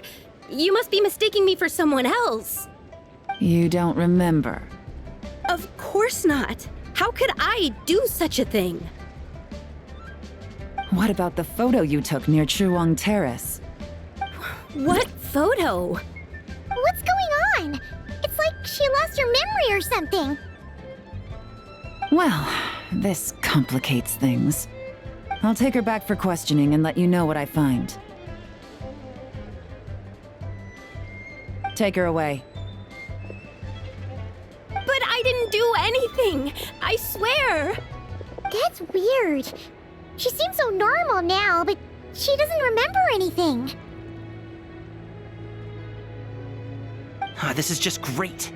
An apprentice falls right into my lap and now she's gone! Don't worry, Gaming. This is a special case. I'm unsure you'll find one soon. Unless you're gonna pony up and offer a real solution, Paimon, I don't want to hear it. Gaming? What's up with... I'm done here! I'm gonna go find an apprentice, and I won't take no for an answer! Gaming, wait! Is it just Paimon, or was Gaming acting super weird just now? What? How do you know? Whoa! So you saw the second deadly self? And you think she moved from Lu Xiangxiang to Gaming? Uh-oh. Then we better find him before something bad happens! Let's go!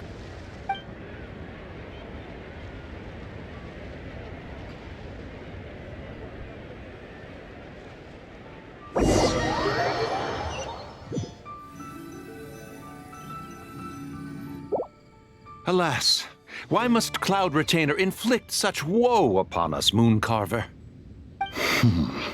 By the order of Rex Lapis, we were supposed to make haste to the harbor to stand watch.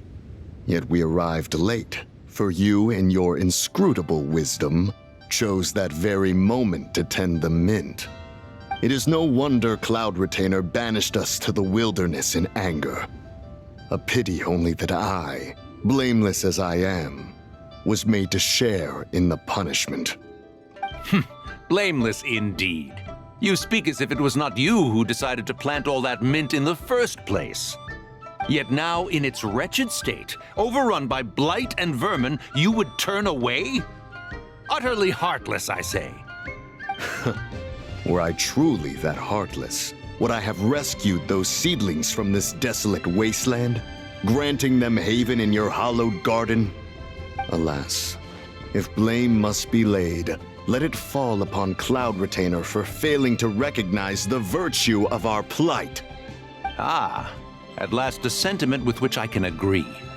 If ever Cloud Retainer is away, we should steal into her abode and plant a veritable field of mint. A tempting little ruse, is it not?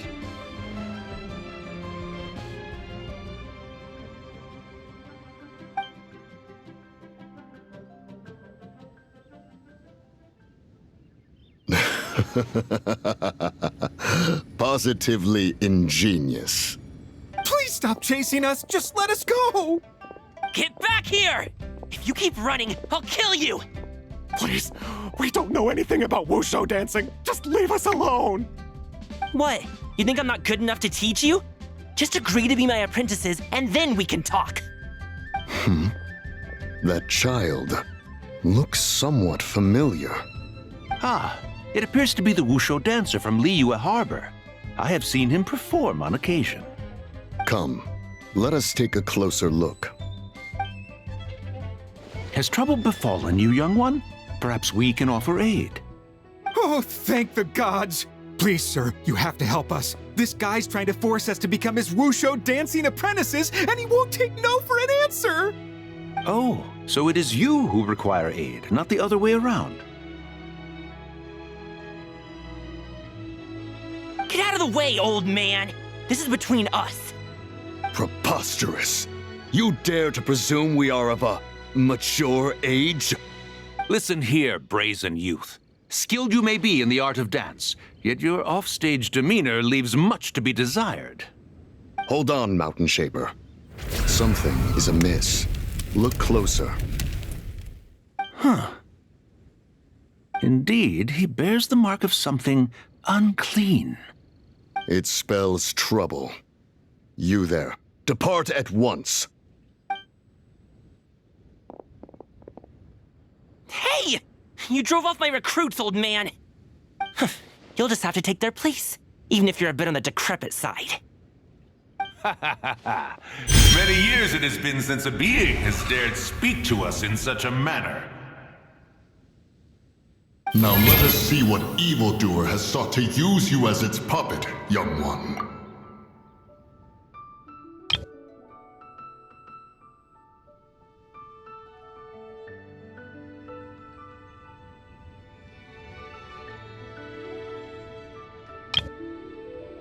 You two, you're Adepti! Does that strike fear in your soul? Whoa! Two Adepti recruits just fall right into my lap? That white horse sure knows how to grant a wish. Coming! Slow down! Wait for us! Jeez, take a hint, will you? I told you to stop following me! Traveler, Paimon, keep your distance from this youth. Evil has taken a hold of him. We know! It's one of the White Horse Adeptus' deadly selves! She's possessing Gaming! The White Horse Adeptus' deadly selves? Could it be that Rex Lapis called us to Liyue Harbor for this very reason? Hey! What are you two whispering about over there? Who's gonna be first apprentice and who's gonna be second? It doesn't matter! I'm not the kind of Sufu who plays favorites. Insolent spirit! Be gone from this child at once!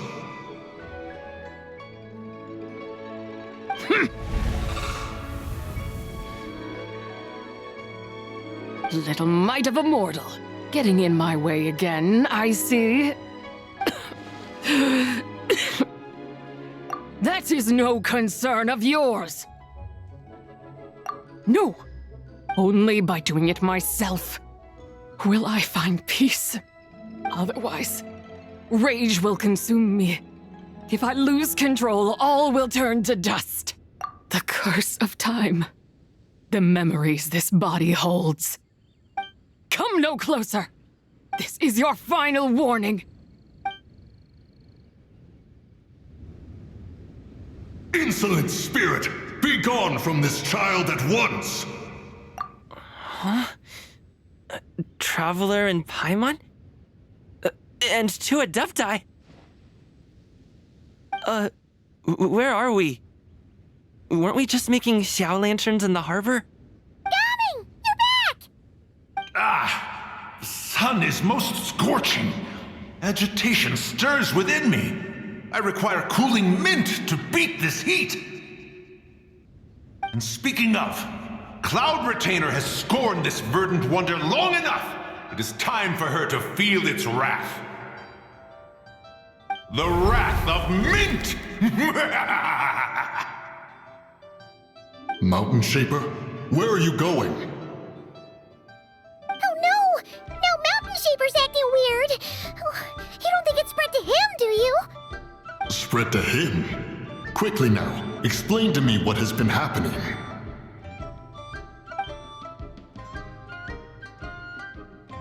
What? Was I really that rude? Jeez, someone get my dad to throw a slipper at me. I'm so... Oh, you okay, Gaming? He is fine. it is simply exhaustion. But to think Mountain Shaper would succumb to something like this, it is most unexpected. So, what do we do? We can't just leave Gaming like this, but we can't ignore Mountain Shaper either, right? My cultivation level rivals that of Mountain Shaper. Were I to give chase, Zurja would but flee from his form and take refuge in mine. The Seek Out Streetward Rambler, Cloud Retainer, and the Conqueror of Demons should be with her. I shall take this child back to the harbor and join you post-haste. Oh! What are all the Adepti doing together? Rex Lapis charged us with keeping watch over Liyue Harbor should danger rear its head. I dare say this is the very crisis he anticipated. Come, we must devise a strategy before confronting Zurja.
I see the value in my own work, but I also see the meaning in all the endeavors of the people of Fontaine.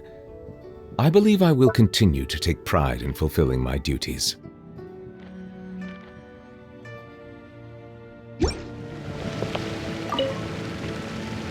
All taken care of?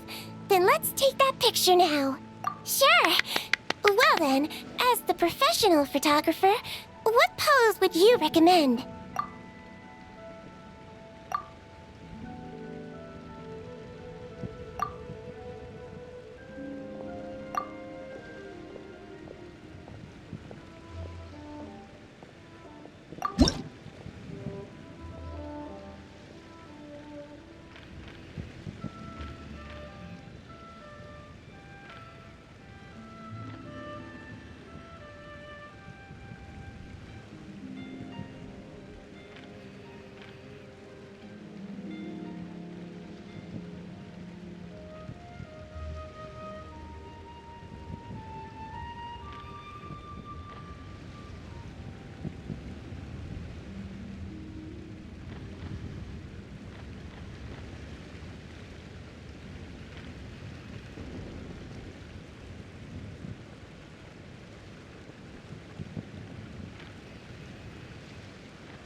All done?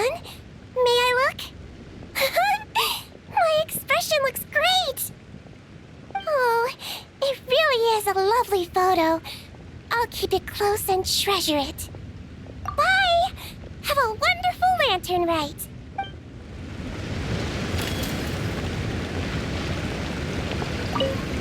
All done? May I... Oh, it really is a lovely... Bye!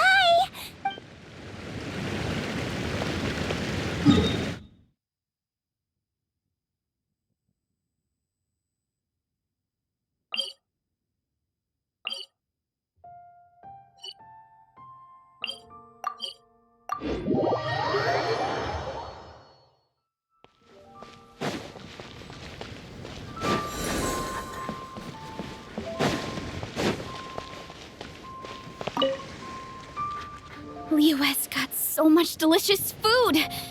What should I eat next? Oh, how about boiled fish? No, wait. I need to take a picture for everyone back at the tribe first. Traveler? Oh, wow. So you're the pro photographer that lady was talking about? That's fantastic. You're so talented. Of course you're good with a camera too. Sure. I want to strike a cool pose. But what if it looks weird in the picture? Any advice?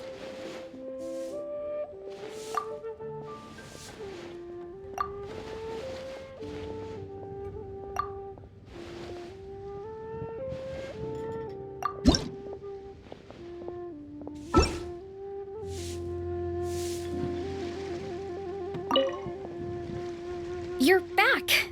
I just finished eating. Sure. Any advice?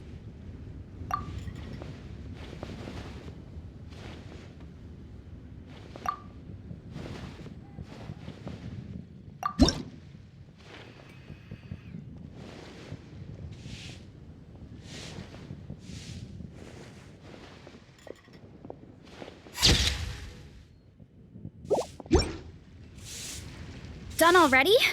Well, let me see. Whoa, told you they'd be good! Now, what'd be the best spot in the orchard to hang it? Thanks! Next up, some more delicious food. Starting with... boiled fish.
Over here! Oh, I knew you wouldn't miss Lantern Rite. I was wondering when I'd bump into you. No. I can't be working at every Lantern right now, can I?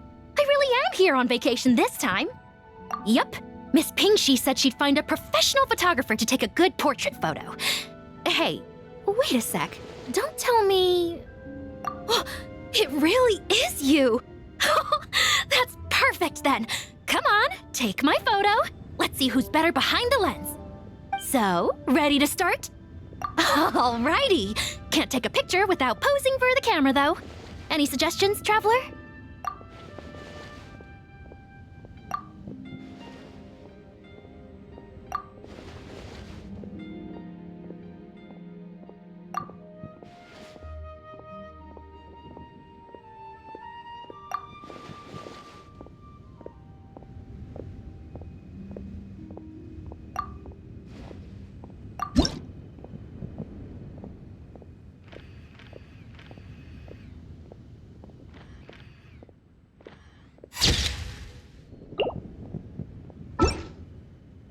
Done? Did you adjust the lens and check the lighting? Make sure the focal length was properly set? Let me check. Wow, you actually nailed everything! Oh, a shot like this is front page quality! Next interview, I'm definitely bringing you along. Imagine the amazing shots we could take together! And a very merry Lantern Rite to you, too! Oh, hang on, that doesn't sound quite right. Whatever. Have lots of fun!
Got a bunch of interesting gadgets.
I've got a bunch of interesting gadgets, all from my time with the Crux.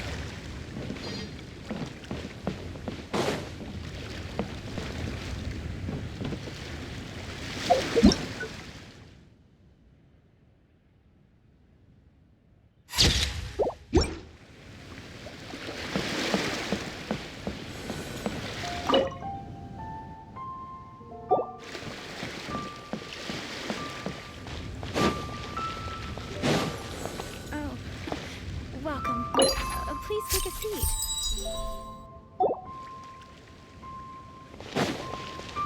I should open a store here.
The key here is consumer psychology.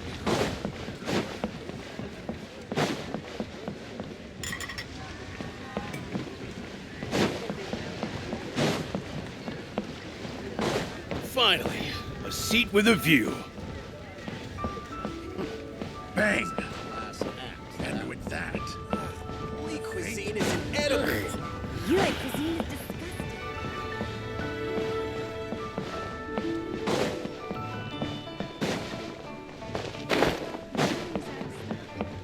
Some new items in.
Ah, my apologies.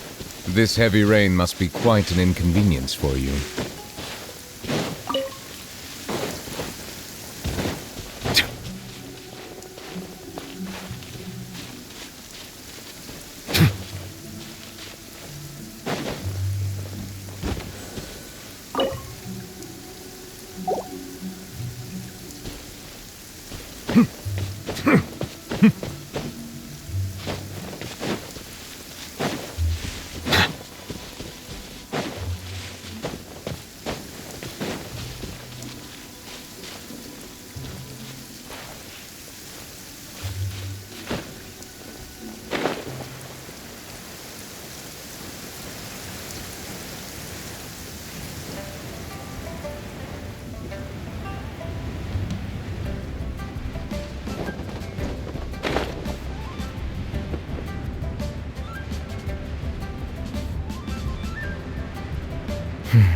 It's over.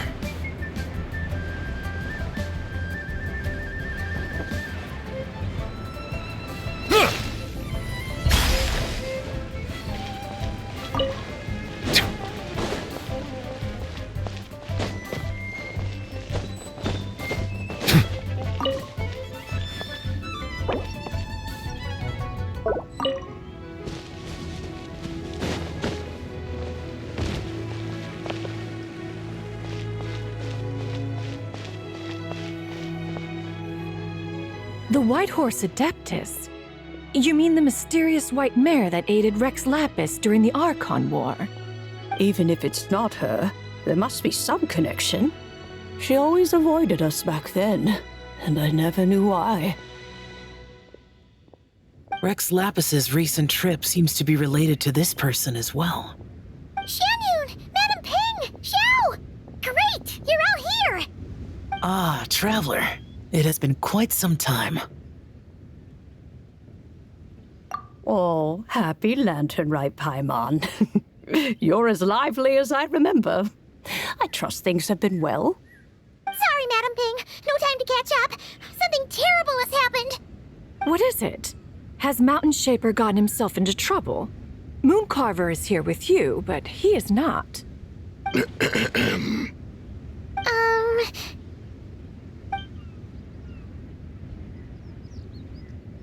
The Wrath of Mint? That old fool dares to utter such nonsense behind one's back. Yeah, that's not really our biggest concern here. So, even a mere deadly self of the White Horse Adeptus was able to possess Mountain Shaper and affect his mind. No wonder Rex Lapis told us to gather here and await his orders. Mountain Shaper's cultivation is inadequate. He was caught unprepared. Were it one of us, Zizha would hardly have found a vessel quite so ready for the taking. Hey, that's not what you said earlier. Where is Mountain Shaper now? A question that hardly bears pondering. Obviously, he intends to plant mint in the vicinity of one's abode. Ah, then he poses no great threat. We might as well let him be. Once he fulfills his wish, it's possible that Zizha will relinquish him of her own volition. Your ulterior motive is most obvious, Mountain Shaper. You two hope for Mount Outsong to be covered in mint. One can see it clear as day. Not to mention, deadly selves are born of malevolent human desires, and naturally pose a great risk to the form and mind of all living beings. We cannot let this go unchecked. Let me handle it. I have relevant experience and know how to deal with such situations. One has no doubt of that. Yet your involvement would likely end in armed confrontation. In one's own estimation, the time for such measures has not yet come. Before his departure, Rex Lapis knew that Zizha was active in Liyue Harbor, yet told us only to wait. It would seem, then, that Rex Lapis did not believe extreme measures were warranted here. Yes, this is quite a peculiar case. After all, Zizha's possession does not seem to come with ill intent. It's more like she's guiding those she possesses to fulfill their own wishes. There is another matter of import, however. I sense tremendous resentment emanating from her. What could be its source to render her so unable to find peace? She was talking about the White Horse Adeptus memories, right? From what the Traveler said, it seemed like she was about to explode with rage. But why? With Rex Lapis away, if we wish to understand that which occurred in the past, we shall have to ask her directly. She also mentioned the Curse of Time. What could that be about? Perhaps erosion. Indeed. We are of the same mind. I heard that ancient clans in the mountains once regarded the White Horse Adeptus as the daughter of time. It seems there was some truth to that, after all. The Daughter of Time. Cursed by time? Time does not treat everyone equally. The longer you dwell in this world, the more it takes from you. Then what do we do? One has devised a solution. Based on what you have told us, it seems that Suju is in the habit of leaping to a different host when provoked. One's plan is for us to block all escape routes while you confront Mountain Shaper, forcing Suju to reveal herself. Then, if prior experience stands, she will have no choice but to possess you. However, not only are you able to sense it, you are also unaffected by the peculiar state of stasis. In other words, in that moment, you would have the chance to either subdue or persuade her. That is akin to walking straight into the lion's den. Allow me to go instead. Yeah, isn't this plan a bit too risky? Why doesn't Paimon try first? After all, even if she got possessed, it's not like she would pose a danger to anyone. Paimon's wishes aren't all food-related, you know. One would not suggest this course of action if one had any such reservation. Time and again, the Traveler has proved immune to Suju's influence.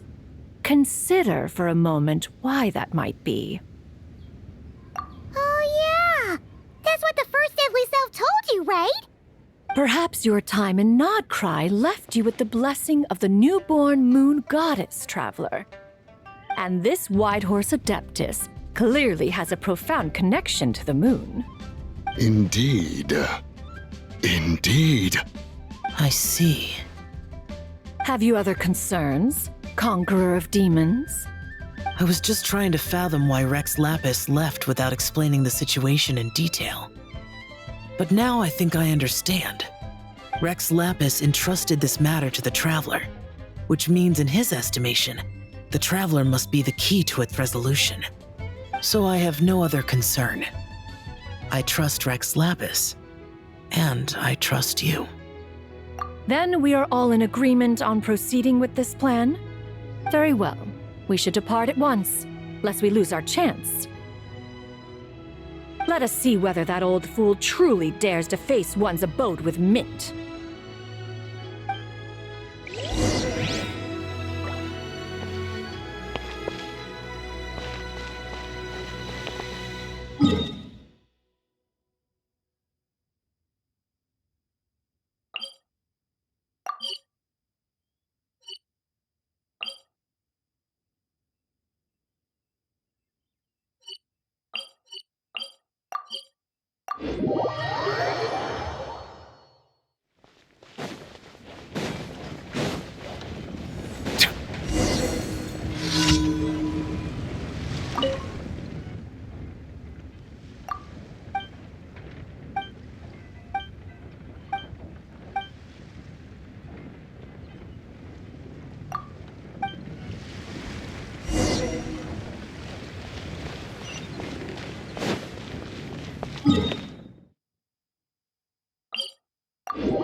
One mint, 2 mint, let us plant a whole slew of mint. Once I reach 10,000, Cloud Retainer's abode shall be Mount Outsong no more, but rather Mount Mintsong. Oh, to behold the look on her face when she is confronted with such verdant splendor! Mountain Shaper, you dare disturb the tranquility of one's abode. Do not take personal offense, Cloud Retainer. He is not in control of his faculties. Exactly. Let it go this once. Zidja is the one driving him to do this. Huh? But Zidja just helps people fulfill their own wishes and desires. Not now, Paimon. Oops. Sorry, Mountain Shaper. Paimon might have just thrown you under the bus. When he wakes up, we shall have words. Everyone, to your positions.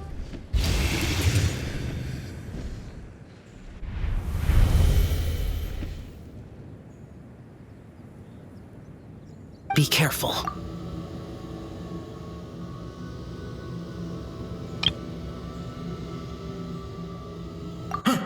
A pest? I must catch it. Again!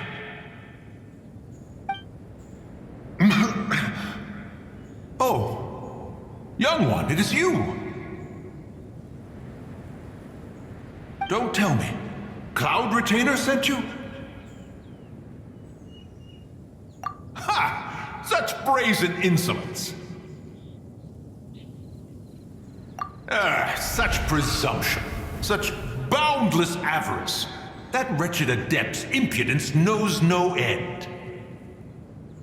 If she dares lay a finger on my garden, I shall smash her cuisine machine to pieces. You think I am one to fold so easily?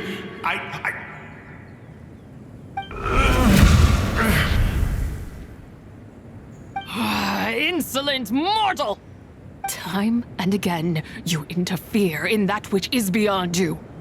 You make it exceedingly difficult to contain my rage. You have no conception of that which you seek. It is forbidden!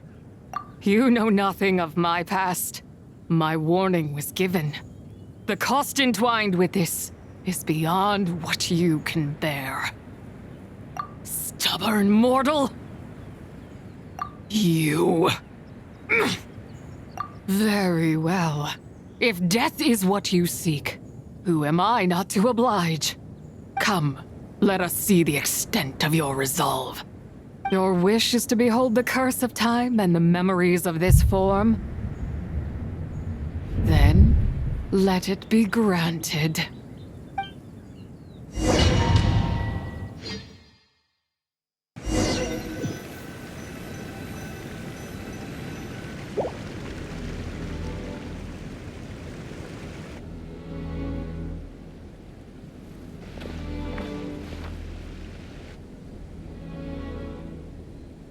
You who seek death, stand before me.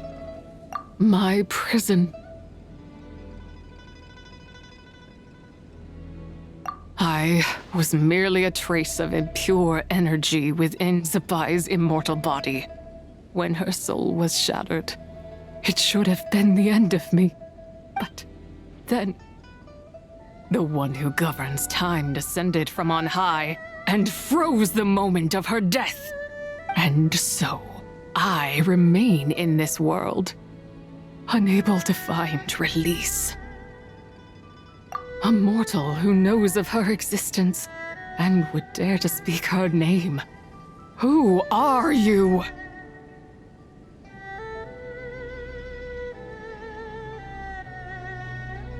Help.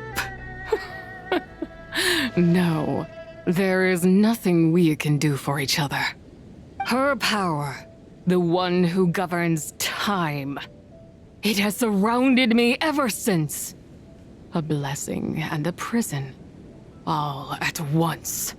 No, I have been asleep in this prison for countless years, until a familiar presence woke me.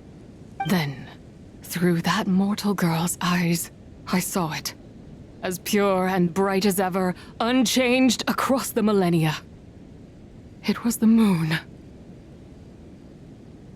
That place is called Chewang Terrace.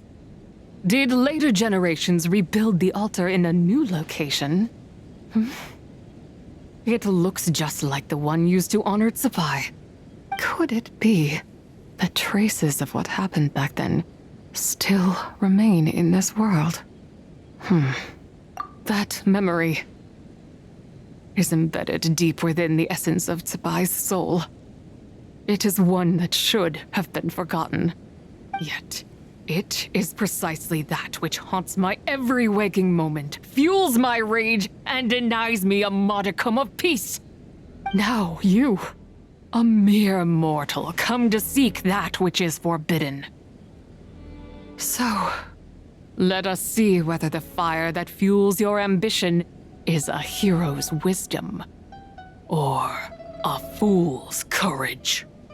I shall relinquish control over this body's curse and let it devour everything within sight. Run as fast as you can, lest this prison become your grave. Look, it draws near. The river of time, come to sweep all into oblivion. A torrent of tears for the dead and departed. I shall wait for you at the end, mortal. Evade being swept up in its waters, and I will show you everything. Fail, and we shall sink into oblivion together.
I did not expect that you would make it to the end.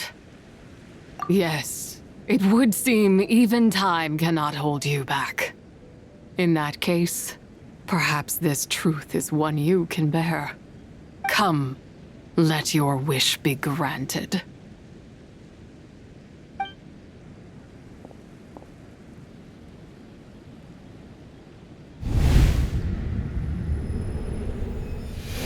Under moon eternal, in radiant night, a maiden grants silk, soft and light. Under moon iridescent, in night divine, a maiden grants fiber for cloth so fine. Under moon of frost, in night so great, a maiden grants tools to divine our fate. What are Mom and Dad doing? Shh, just make a wish. The kind Adeptus on the moon is listening.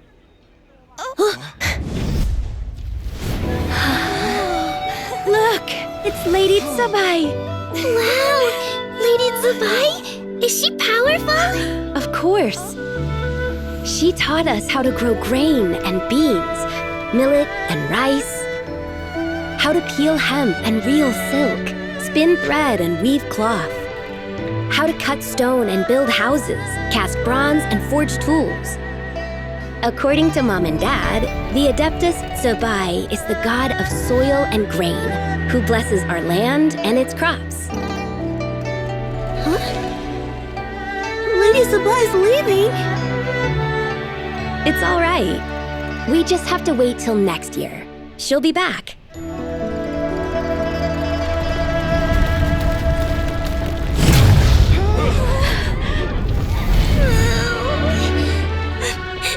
Mom and Dad are gone. Why hasn't Lady Tsabai returned? She'll come. We just have to believe. What is that?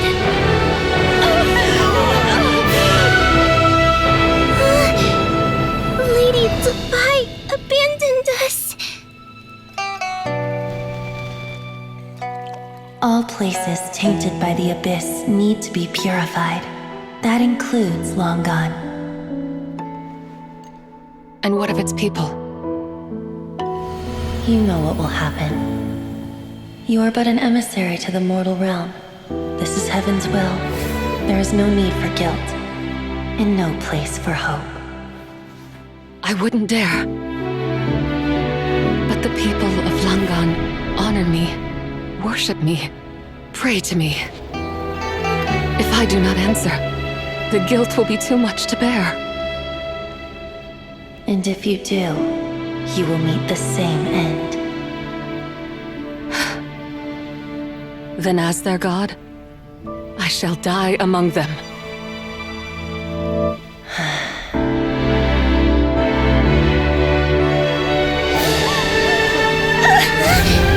Look! Lady Tsabai came to save us! I knew she wouldn't abandon us! Run!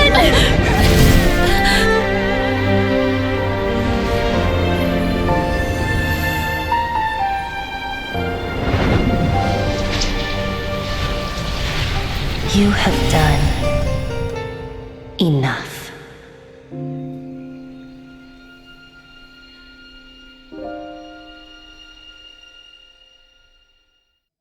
Now you know the truth. These are the memories that suffocate me where I stand and crush me under their weight. Not just my nation, but the people I loved. Were it within my power, I would ignite a blaze fierce enough to burn a hole through the heavens themselves. It was a time of war, one that ravaged heaven and earth. Remnants of the battles tainted with cursed power fell from on high and devastated Langan. The heavens decreed that the tainted filth had to be cleansed. No matter the cost, if I just had more time, I could have helped more people to escape. But it wasn't enough! I just needed a bit more, and they all could have survived.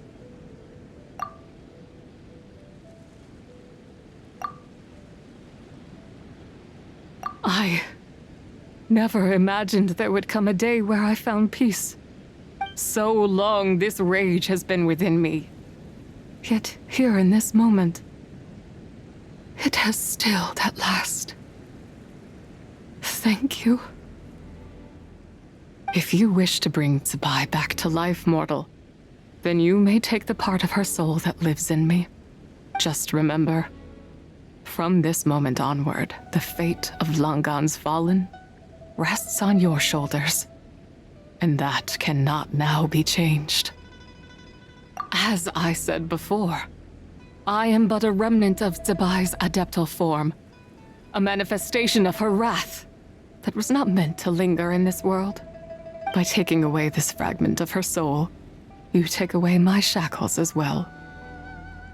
So, let it be done. Ah, it's your turn to grant one of my wishes, is it? Very well. In regard to my fate, and that of Langan's Fallen, I know there is little I can demand of you. However, should another raise a war banner against the heavens someday, let my name be set upon its cloth. I ask for this, and nothing more. Now, take what you came for. I was a lone moon, shrouded and dimmed in cloud-veiled night. Now darkness breaks, free and unburdened. I reclaim my light.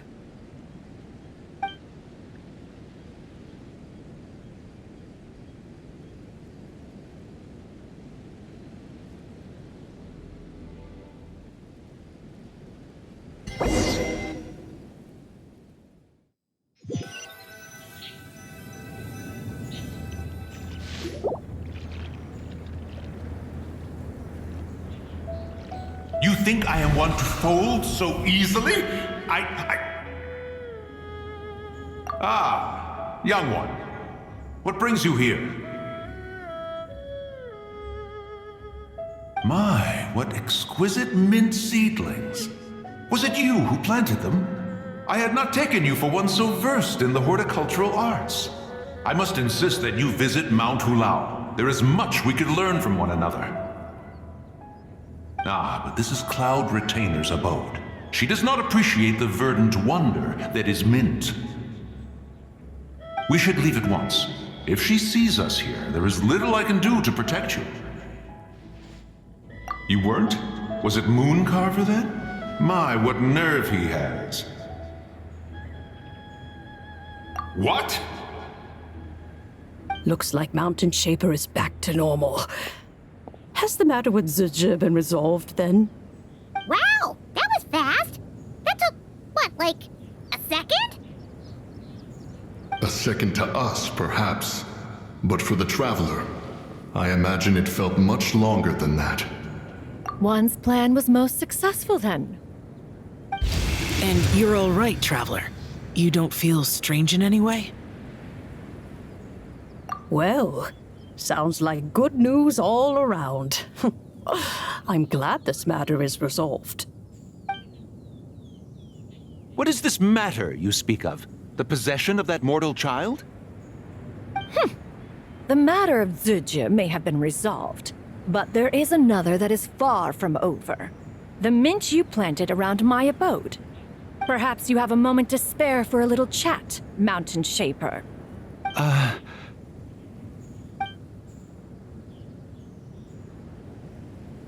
You seem reluctant to talk in detail about what happened with Zizhi.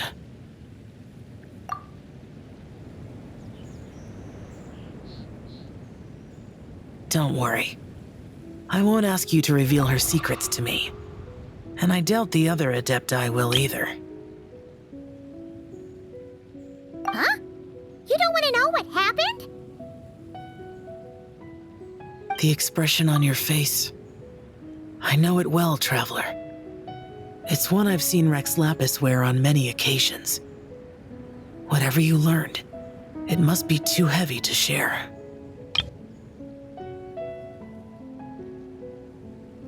But you're okay, right, Traveler? That deadly self didn't hurt you, did she? Well, as long hurt. Paimon doesn't need to know anything else. Even so, I hope you feel like you can entrust me with it. If I learned anything from our time together, it's that one should not have to shoulder such a weight alone. Not to mention that certain knowledge brings danger in its wake. I would never want you to feel forced to be the sole keeper of such secrets.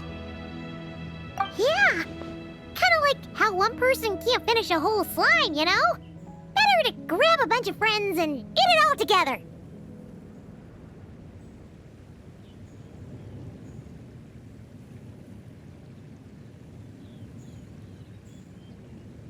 Exactly!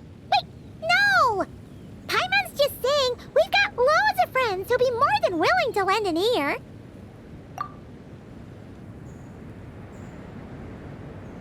I never knew there was such a tragic chapter in the ancient past of this land.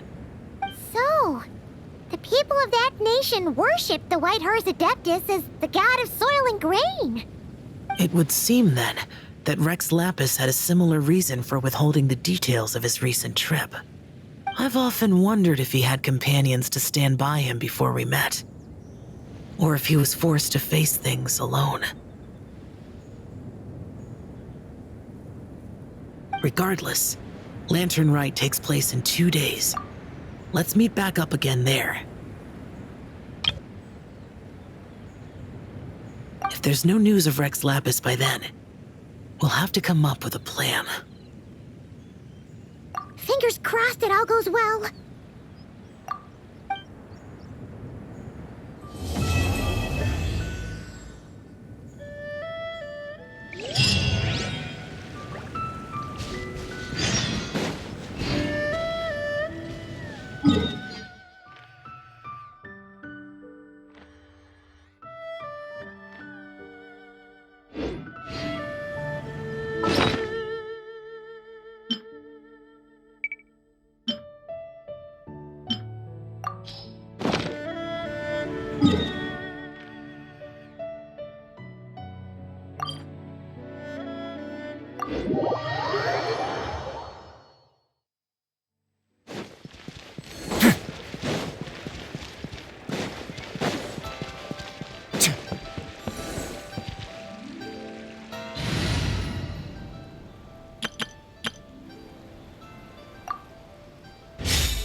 Ad Astra.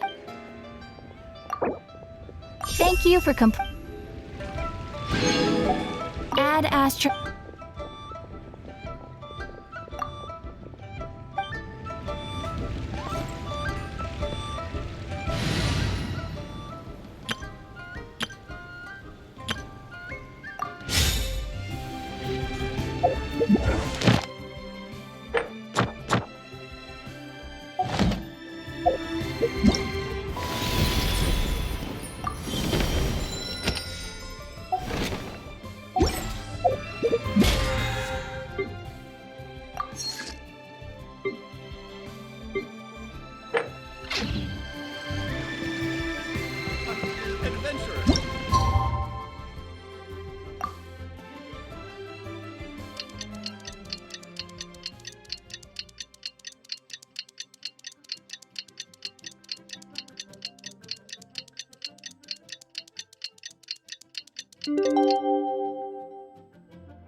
It's time to meet back up with Xiao. Let's head to Mount Outsong.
Any news on Zhangli?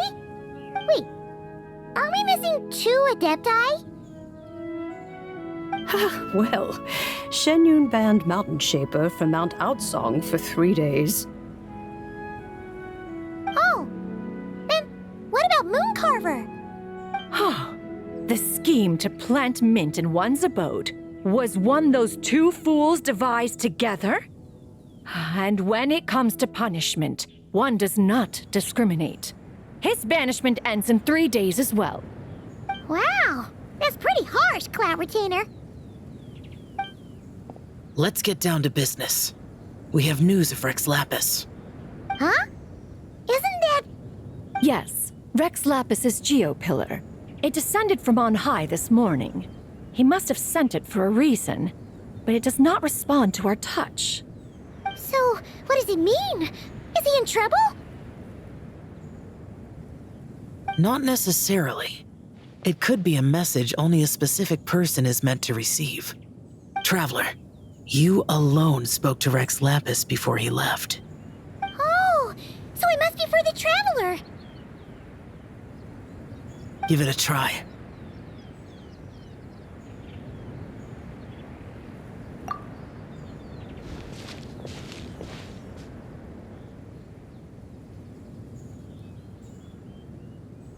Come to the spring on Mount Qingse. I have left an entrance for you.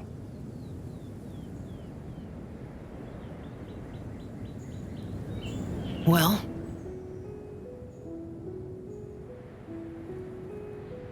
Just as one surmised, it seems that Rex Lapis will not countenance our involvement in this matter. That would not surprise me in the slightest. He's always had a soft spot for the Traveler, after all. But be that as it may, we have served Rex Lapis for millennia now. In other words, I'm sure this has nothing to do with favoritism. He's probably just trying to protect us. That's right. So you mustn't let your guard down, even if Rex Lapis is by your side. All right, let's get going. We'll try not to keep you all waiting.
Solidify!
eyes peeled.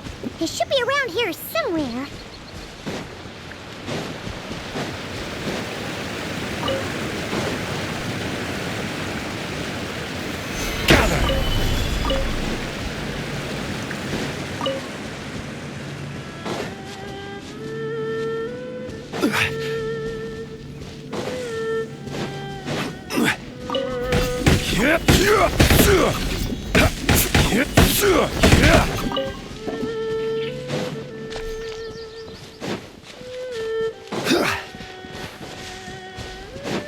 There's no end to this. Another test. Stabilize! Bow your head.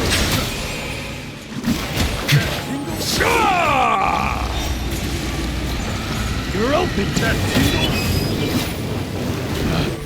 Picked the wrong. Settle down.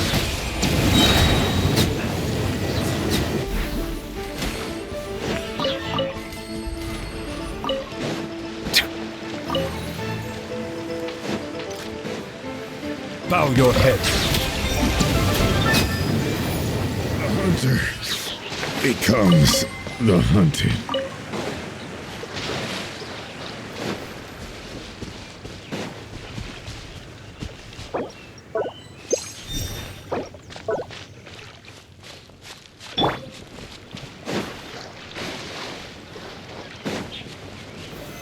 Solidify!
Who could have imagined that the once mighty Geo Archon might end up so, sitting on a humble stool in the woods, quietly weaving moon lanterns?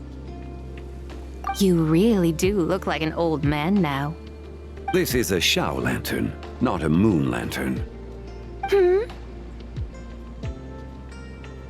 In ages past, when the gods waged war and the world was in turmoil, these lanterns were lit to guide fallen warriors back to their homes. Had you tarried in the mortal realm for but a little while longer, you might have become quite accustomed to them. Even so, it bears such a striking resemblance to the moon lanterns they used to offer up to the heavens. Could this truly be mere coincidence? Perhaps in some sense it is, yet in another, it isn't. For instance, who is to say that some of Langan's magnificent jade did not become part of the very foundations upon which Liyue Harbor now stands? It is conceivable that this ritual was transmitted in such a manner too. Now, let's not let ourselves get carried away. For all its splendor, do not forget that, in the end, even Langan could not escape its heaven-sent fate. Alas, it is just a pity that the little creatures of this world may never again lift their eyes to the moon, even should misfortune befall them. But you, Geolord, now that you rule this realm, why take the trouble, not to mention the risk, to visit one who bears such profound guilt as I? Are you not afraid that you might be sullied by the curse of time that was laid upon me? There is no risk to speak of. At least, not in comparison to that which you took when you defied the heavens all that time ago. As I have stated, time and again, it was not I who defied the heavens. Geo-Lord, the ancient affairs of Langan have nothing to do with me, for I am but one of her deadly selves, severed before her demise. My name is not Zebai, but Zichao. Surely you did not take us for one and the same solely on the basis that we may all assume the form of white horses? Sorry to break it to you, but you seem to have found yourself the wrong white horse. Anyway, do tell me, what urgent matter brings you here? Very well, then. I have come to ask for Zebai's shade. Oh? So, the Geo-Lord has set his sights upon Zebai's human soul. And what is it that you intend to do with it? The world outside is changing. With the new moon's birth, the confines of the Shadow Moon are gradually disintegrating. In other words, the heavenly soul is set to return. Consequently, strange phenomena have manifested within Langan's former domain, leading to the earthly soul's reappearance as well. The last of the trio, the human soul, is in your possession. Most intriguing. My intention is to gather all three together, so that an old friend may finally make her return. I must admit, it seems that some remarkable affairs are coming to pass in the outside world. Yet there is one thing you seem to have overlooked, Lord of Geo. Back in the day, it was you that freed me from that painting. And afterwards, I took up arms in your name. Together we first subdued Chenyu Vale, then brought peace to Mount Qingse. It was for this cause that the contract between us was made. But now that the debt has been repaid, what cause have you to expect my aid? Zebai and I have long been friends. Given not only that you were manifested from a corrupt desire within her divine form, but that you also possess a fragment of her soul, how can you purport to be the wrong white horse? I think you'll find that we are now as separate and distinct as any two beings ever were. What once shone with radiant purity has long become dust. What you see is no longer what it was. Oh, great Lord of Geo. Should this still be unclear to you, I bid you take your leave. It seems that the fault lies in my own lack of consideration. As you wish. I shall let this matter rest. Wait! One moment, if you will. Should this not be your opportunity to propose a new contract? The part where you make me an offer I simply couldn't refuse? Even those puny mortals know how to haggle when striking their bargains. Should you, the famed god of contracts, not likewise strive for success through negotiation? Come now, enough with the posturing. It's time to name your price. Very well. I had, in truth, prepared a new contract for your consideration. I knew you would not come before me unprepared. Yet, you should know that I want for nothing, for I live in the mountains, carefree and untroubled. Occasionally, I even find sport in teasing the mortals who stumble into my presence. Then why persist in telling them those ancient stories? I speak of what transpired before the sky collapsed and the earth sank into itself. That is merely my way of passing the time. And what of it? Would any believe, much less remember, the ramblings of a mountain hermit? Those tales have long since spread throughout the mortal realm. Who?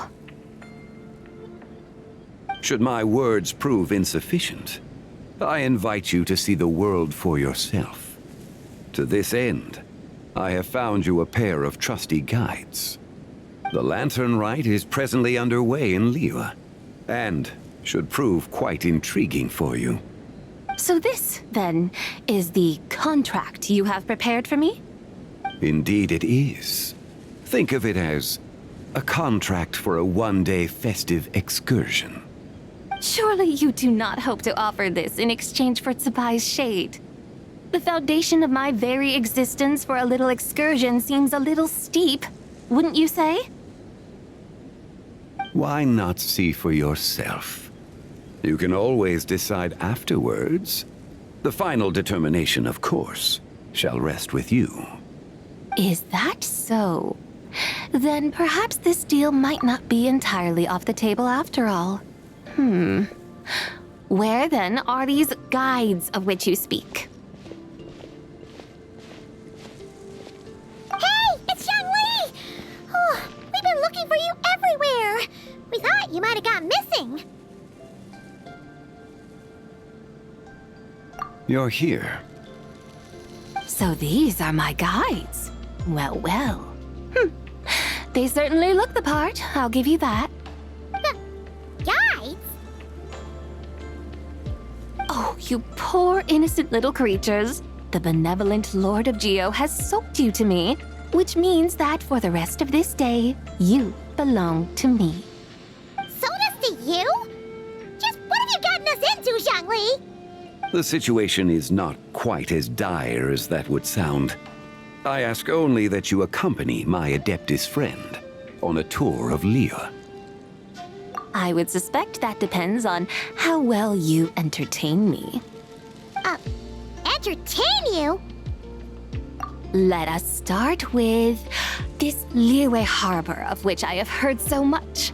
Nowhere is quite so fascinating as a place teeming with little mortals. How come this Adeptus sounds so different from what Paimon imagined? Okay, we'll take care of it. Get ready to find out why they call Paimon the best travel guide in all of Tibet.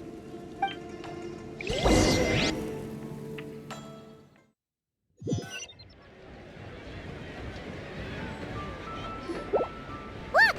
We've arrived at Liyue Harbor. Not only is it Tibet's busiest port, it's also the beating heart of Liyue. So, dear Madam Adeptus, where would you like to go first? With humble fare and wine to sip, in comfort clothed and soul at ease, one eats, and all the heart's ills cease.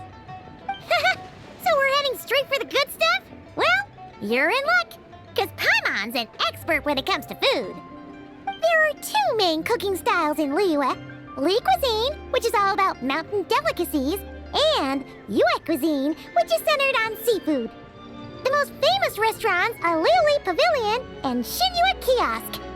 Oh, now Paimon's starting to drool. Yes, our only option is to go try them both. 2 meals back to back. Both sound like excellent options to me. Are these the kind of establishments that most people might visit on a regular basis? Not exactly. Both Li cuisine and Yue cuisine are known for their pricey ingredients. Definitely not what you'd call the budget options. But don't you worry about that. Just think of it as Zhongli's little treat. Come on, aren't you supposed to be pals with Hu Tao? I'm unsure we can afford to spend a little more of her mora at least. Hey, all Paimon wants is to provide our Adeptus with the best possible experience here. Don't you want that too? Both certainly sound like worthy choices. Just now, though, I happened to see a porter pass this way. Where might individuals like him go to eat? A hungry porter, huh? Oh! Paimon knows just the place! Yep, nothing fancy schmancy there. Just tasty dishes made with simple ingredients in a variety of different styles. Most importantly, it's great value for money, too. No wonder everyone loves it, huh? Oh, and the owner happens to be a good friend of ours, too. One mean restaurant. Yes, even the name itself feels lively and down to earth. All right, let's make it our first stop. Yippee! That's a great choice, too. Alrighty, let's head over there right away. Paimon can't wait to dig in. Wamin Restaurant, here we come.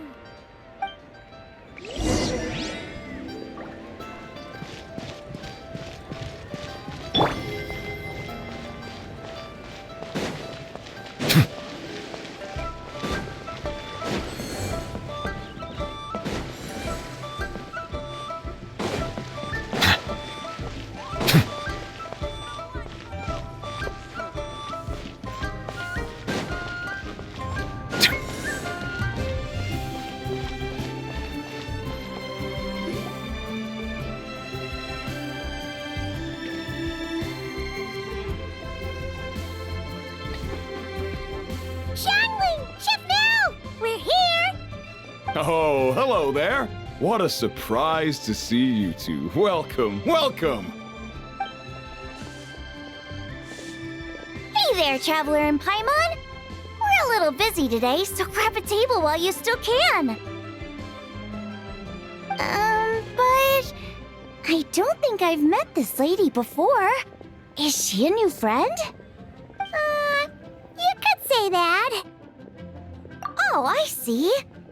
Well, hey there. A friend of the Traveler's a friend of mine, too.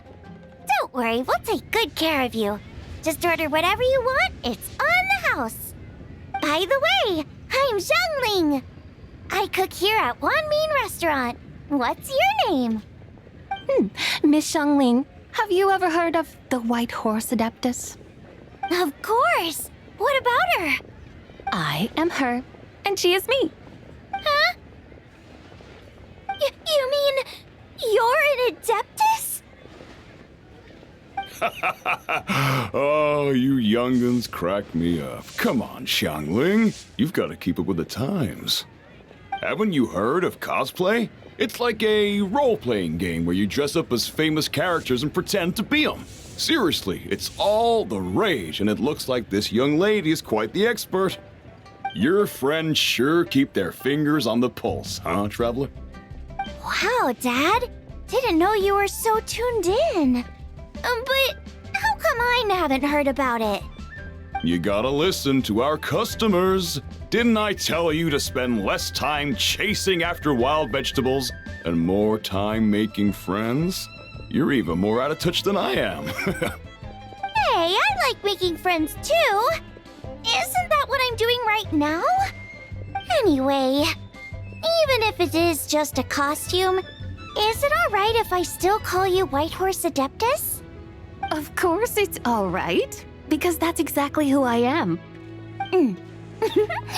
Okay. I can see you're really committed to the role. How about I call you the real White Horse Adeptus instead? In that case, you can call Paimon the real Traveler. Yeah, right. You could have at least switched outfits. Puny mortals. Nevertheless, I suppose it might be amusing to indulge in your little charade for a while at least. All right, go grab yourselves a table. I'll come take your order in a bit. Wow, Mira's really got a lot going for it. Tasty chop suey! Hello. May I ask if Miss Xiangling and Chef Mao are here? Yeah, they're just over there. Wait a sec. Aren't you? So, what would you like to... You're... Hello, Miss Xiangling. It's me, Lu Xiangxiang, the one who broke some stuff here at your restaurant a few days ago. I just wanted you to know how sorry I am. I honestly don't know what came over me. Please forgive me. Oh, it's you. You really gave me a fright that day, young lady. You didn't actually get food poisoning from our blackback perch stew, right? Come on, Dad. She's come to say sorry. It's all right, Miss Lu. You must have been feeling a bit off that day. You're looking so much better now, though. Why don't you grab a table, too? This one's on the house. No, I couldn't possibly. Hey, it's totally okay. We all feel under the weather sometimes, especially when we're away from home. Go on, find yourself a... yikes. Looks like all the tables are taken. Wanna come sit with us? We've got an extra seat over here. Thanks, guys. So what would you like to eat today? Feel free to order anything you like. I should very much like to sample your renowned poisonous blackback perch stew. It wasn't poisoned. That was all on me. So that's one portion of blackback perch stew. How about you guys? Paimon wants... Sure thing. Looks like Paimon's having trouble making up her mind. Anyway, I guarantee you'll love it. Let me think. Well, since the blackback perch stew is on the spicier side, I guess it makes sense to balance it out with a serving of stir-fried shrimp. And since it's Lantern Rite season, you better try out the triple-layered consomme and come and get it too. Those are our seasonal specialties. As for the carbs, since we've got a full table, how about some right at home? Along with our special chili mince cornbread buns. Trust me, you won't be disappointed. Then for dessert, I'll whip you up some Lucky Snow Delight.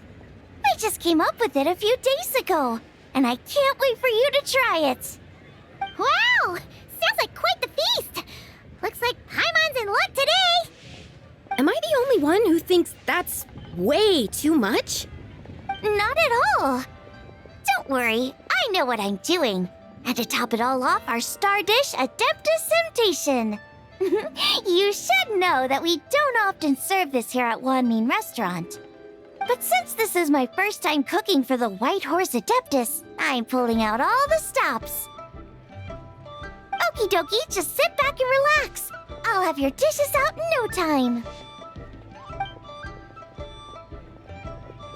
Hold on. Did I just hear Miss Xiangling mention the White Horse Adeptus? You did indeed. And you're looking right at her. That's a joke, by the way. She's cosplaying. Oh, I see. Phew, almost believed you there for a moment.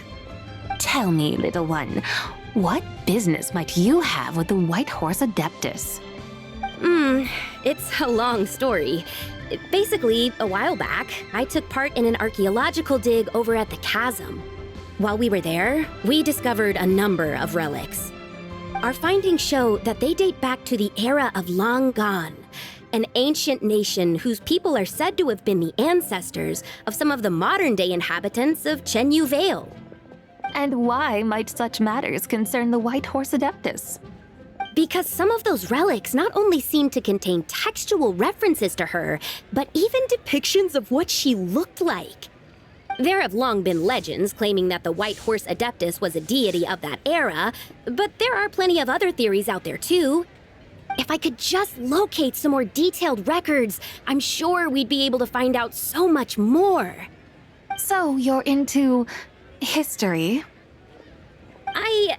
Well, to tell you the truth, I actually joined the archaeological team by sheer accident. But once I'd started down this path, I knew that I wanted to make something of myself.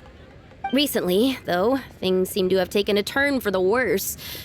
Still can't believe I caused such a mess and even ended up hurting someone.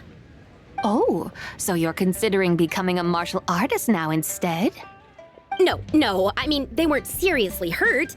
It was just a few scratches, and they let it go after my mother compensated them. Either way, my career is pretty much over. And even though both the victim and the Ministry of Civil Affairs say they won't be pursuing the matter any further, my father says he's going to punish me according to our family rules. Family rules? Yeah, he's decided to ground me. I'll have to return to Chaoying Village after Lantern Rite, and goodness knows when I'll be allowed to leave again. Wow, that's harsh. Sounds like the kind of thing only rich, super traditional parents would do. We're not exactly rich, though. All we own are a few tea fields in Chaoying Village and a guest house in Liyue Harbor. A guest house?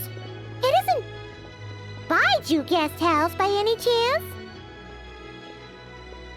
Yep, he's my grandfather. So you've heard of the guest house before?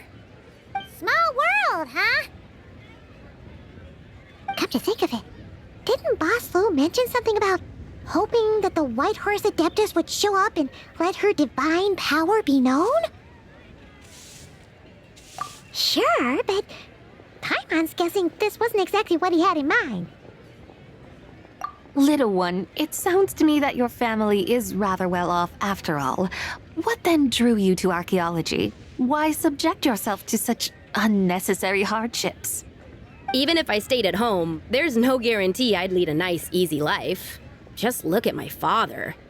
Recently, my grandfather put him in charge of the guest house, and he came up with a bunch of ideas right away, starting with changing its name. That didn't turn out well, though. My grandfather yelled at him for days, even calling him a bad son, and they still haven't let it go. Oh! Paimon thinks we might have heard about that too. Long story short, being dependent on others is never fun. You just end up being completely under their thumb. That's why I want to make it on my own out here, no matter how hard it is. After all, as the saying goes, to rise above others, one must endure the hardest of hardships. What's so funny about that? You poor, innocent little creatures never fail to amuse me. To think you would endure all manner of hardships in your brief time on this mortal plane, and all that merely to rise above others. I would have thought that the wiser path would be to simply roam this world as I do. Huh? Tell me, what is it that you truly delight in? Archaeology? Martial arts? Tea planting? Or perhaps the keeping of a guest house? What I delight in? Yes! Surely there must be something you don't find quite so exhausting. Whatever delights you should not feel like a burden. But do things like that really exist? Of course! Take Miss Xiangling, for instance. I defy you to detect even a hint of hardship on her face when she wields her walking spatula. So, since it seems you are resolved to tread the rocky path, you should strive with all your might to pursue that which brings you delight. You mean, like cosplay? I suppose you might say that. Looks like the White Horse Adeptus is really getting into her role. I think I get what you mean then. Maybe I should have a chat with Miss Xiangling before I head home. Okay, everyone. Sorry to keep you waiting. Here's your food. Wow. It all smells so good. Oh, finally! I get to try that famous poisonous stew. Hey! Didn't you hear what Shang said? It wasn't the stew. If anyone's to blame, it's that other you. What's up? How fiercely this mortal fare burns upon the tongue!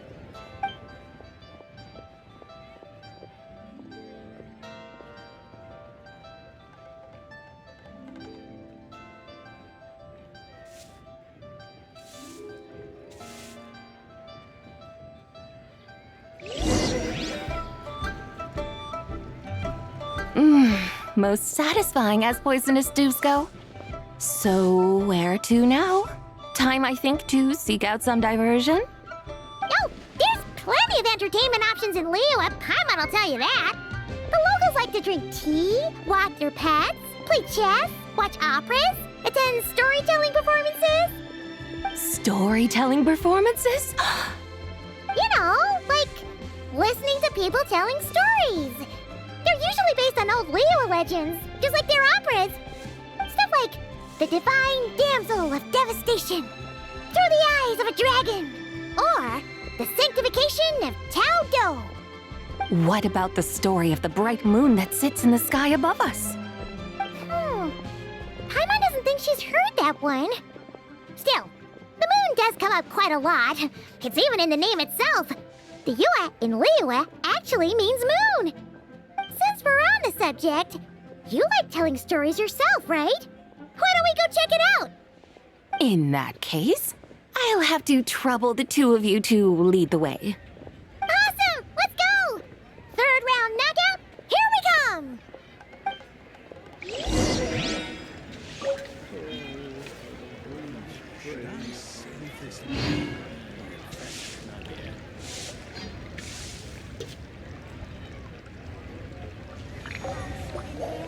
Settle down!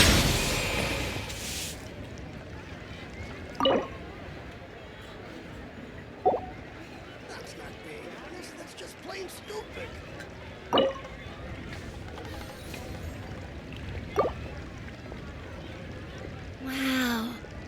Leo's really going One Bean Restaurant.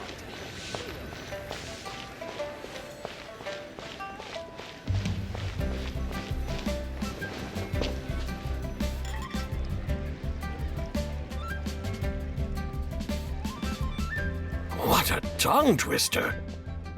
I'd have made a complete fool of myself if I tried to say it on stage without practicing it first. Huh. Call yourself Iron Tongue, Tien. Wobbly Tongue, Tien, more like.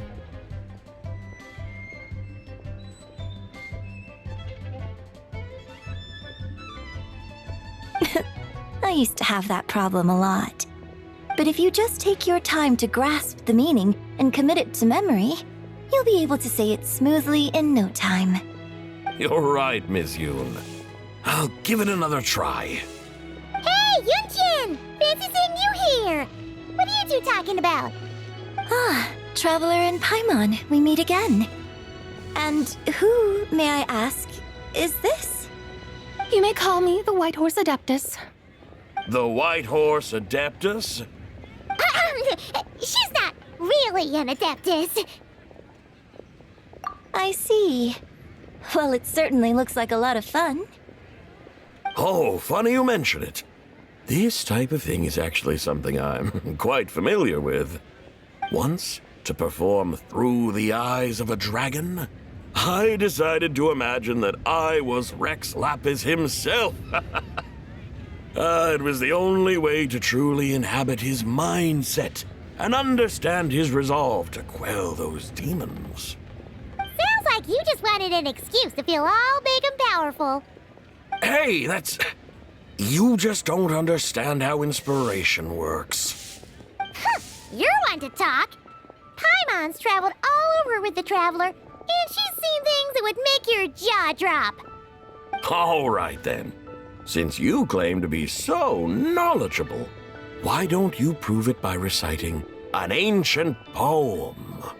An ancient poem? Which one? Ha! See?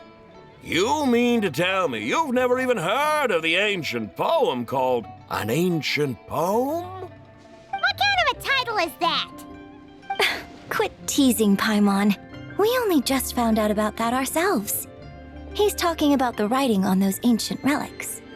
When we first saw it, we couldn't figure out what it all meant. So in the meantime, we decided to just refer to it as an ancient poem. However, thanks to the painstaking work of the scholars who were tasked with decoding it, it seems like that's exactly what it was. Or rather, an ode offered in veneration of the moon and the White Horse Adeptus. Oh yeah! Didn't Kuching mention that before? It's got something to do with Longon, right? That is correct. The Ministry of Civil Affairs has issued a notice stating that, although it is true that the moon may disappear tonight, we should be in no danger. In other words, there's nothing to fear. But if you're worried, we can always take a leaf from the Book of the Ancients. By reciting this poem, I mean, and calling for the White Horse Adeptus' aid. If we do that, I'm certain she'll protect our moon and keep us safe. Oh, seriously? Paimon has to get a look at this.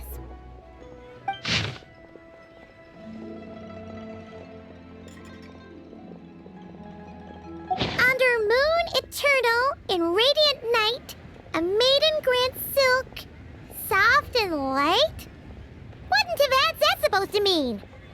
Under moon iridescent, in night divine, blah blah blah, something cloth so fine.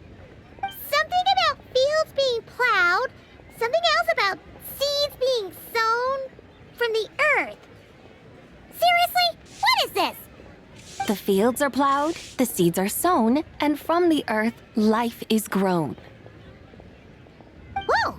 You did that without even looking! Bravo! Bravo! We have an expert in our midst. Looks like this young lady really does know her role inside out.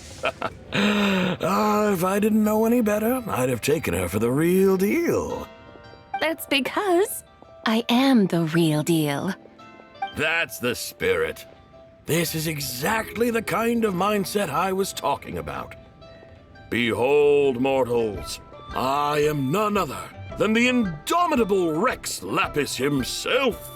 Kneel before my godly splendor. Believe me, young lady, I know exactly why you do it. Back in the day, I was just like you. I must say you are rather amusing as mortals go. Miss White Horse Adeptus, it is a great pleasure to make your acquaintance today. I have some questions regarding the poem, and I was wondering, perhaps, if you might be able to shed some light on it? You want me to explain the full meaning of its verses? Your guidance would be much appreciated. Fascinating. Tell me, do all the people of Liyue still express such reverence for the ancient ways? Well, it's true that we hold a deep fondness for our history, but it is hardly our only pursuit.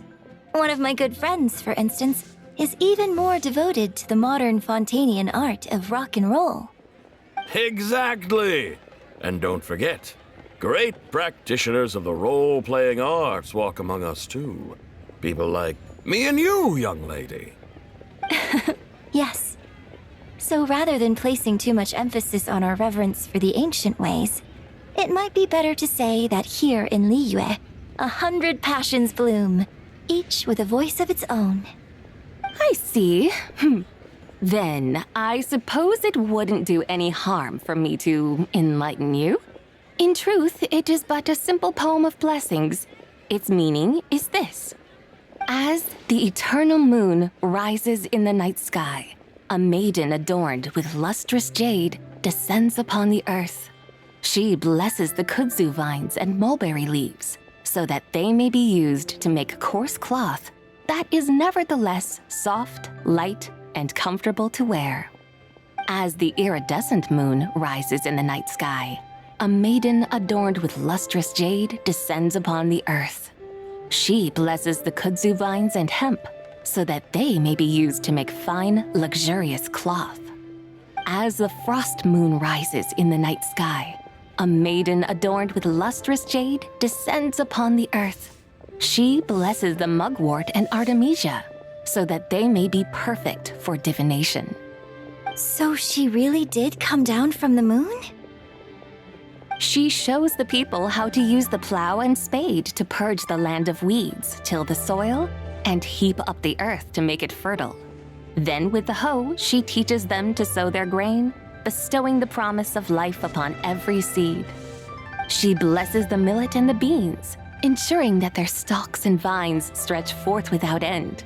She graces the wheat and the rice, so that their heavy heads are filled with plump, glistening grain. Sounds like she's a real pro at all this farming stuff.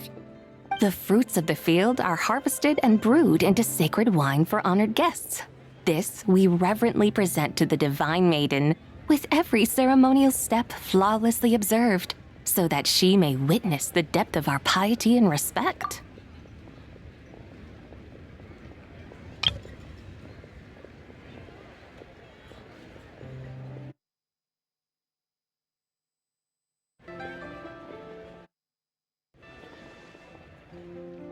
Oh, divine maiden, how can your graceful presence in the sky not seem like that of a fairy descending from the heavens?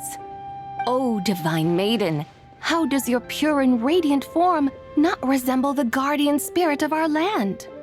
I send my heart's desire ascending to the heavens, beseeching you to grant us good fortune and blessings in the coming year. Huh? So, that's what it's supposed to mean? I find myself speechless, moved beyond the power of words to convey. Oh, young lady, you have shown me the heights to which a true role player might aspire. A truly remarkable performance. I did not anticipate that anyone could unravel this poem with such depth and clarity. And so soon after the Ministry of Civil Affairs notice, too. I'd even begun to consider myself somewhat versed in the matter, but as they say, there's always someone more knowledgeable out there. Allow me to extend my thanks to you, Miss Whitehorse Adeptus. You are far too humble, young one. I must confess, it is I who have been surprised, not only by you, but also by this Liyue harbor of the present day. Ah, so you're not from Liyue. And what, may I ask, has surprised you about it? Oh, it's nothing really. Just some old memories scattered here and there. Very well, my guides. I suppose it is time we set forth on the next part of our excursion. I'd like to go see that wharf now. What say the two of you? No problem! We'll take you wherever you want. Oh, leaving so soon? Before you go, allow me to introduce myself. I am Yunjin, director of the Yunhan Opera Troupe. May I ask your name in return? My own name is scarcely worth mentioning, but since you asked, perhaps I'll tell you the title of that poem instead. Huh? So, it isn't actually called an ancient poem? Of course not. Its real title is Odes of Long Zabai. Odes of Long Zabai. All right then, until we meet again.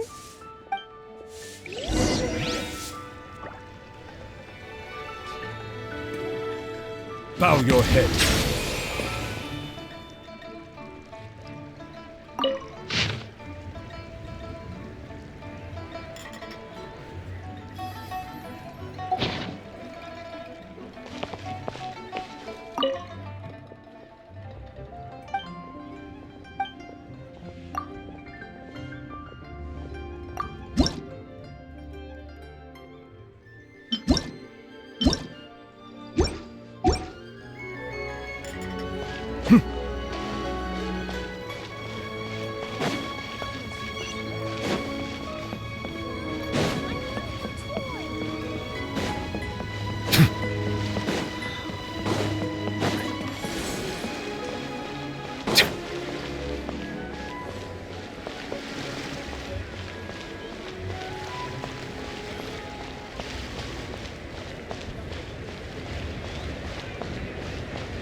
Ganyu! I almost forgot to mention.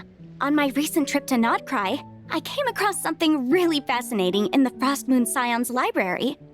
I found records in their collection of another divine envoy living on the moon. A divine envoy on the moon? You don't think it could have been referring to the White Horse Adeptus too, do you? No way to say for sure. Still, the similarities between our legends are intriguing, to say the least. Isn't it amazing? Especially when you consider how far apart we are. It truly is. We might live in different lands, but when we look up at the night sky, we all see the same moon and stars. Right? It's like we're all bound together, no matter where we are. When you think of it like that, it's almost as if our friends from other nations will be right here celebrating with us. Isn't that a wonderful thought? No wonder you were so excited to go see the giant lantern when you first got back. Sounds like you're a real fan of the White Horse Adeptus, huh? I guess you could say that. Just a pity she's so elusive. Even Granny's never met her, you know? Maybe she really is just a legend after all. Hey, Yanfei and Ganyu! Trust, Paimon. The White Horse Adeptus is as real can be.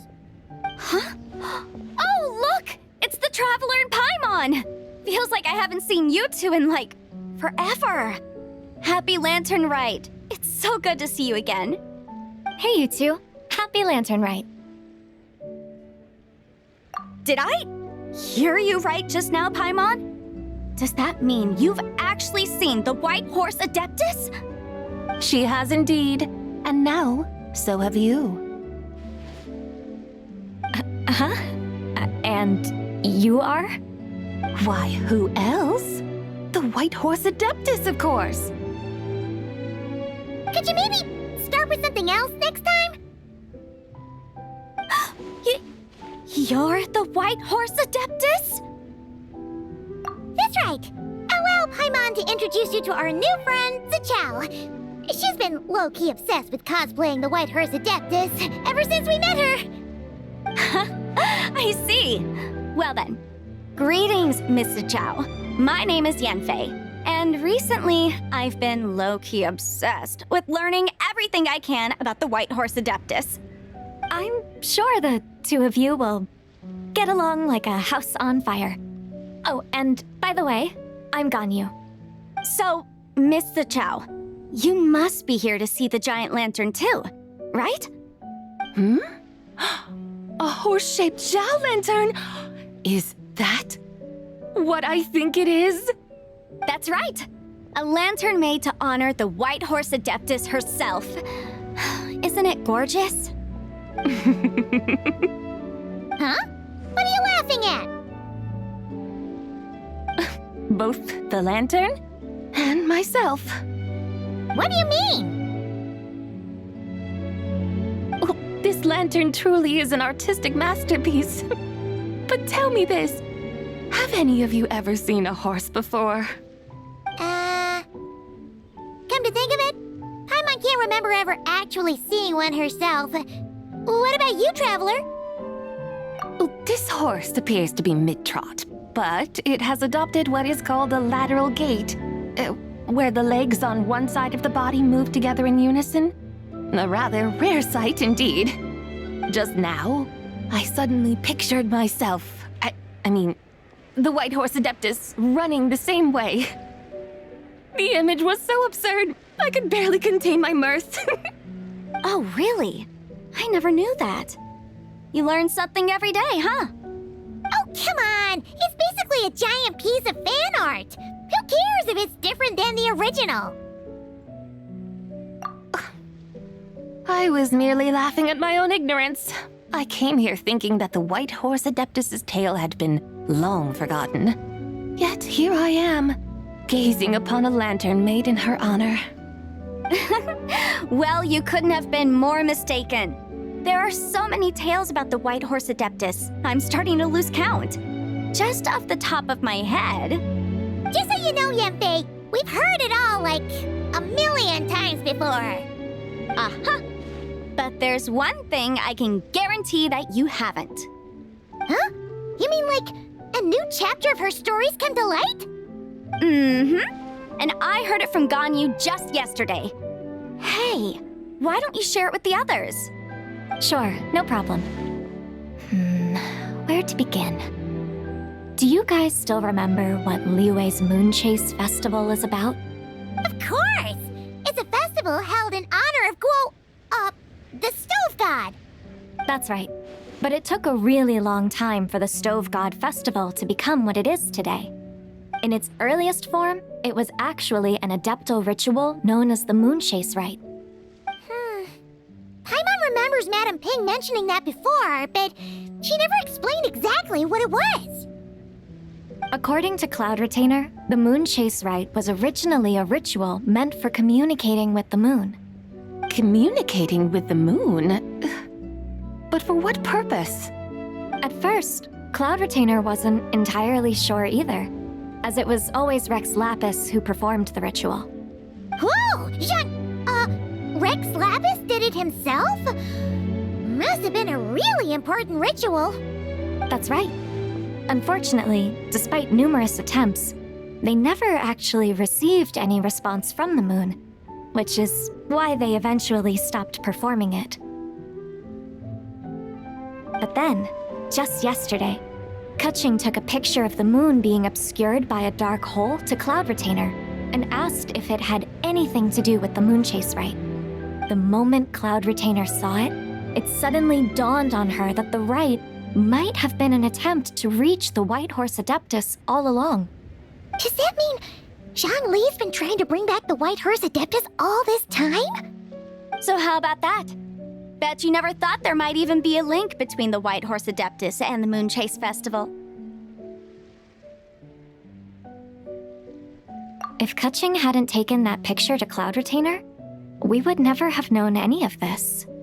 This is probably what Kaching was referring to that day when she mentioned there were some ideas she wanted to follow up on. So, Geo Archon.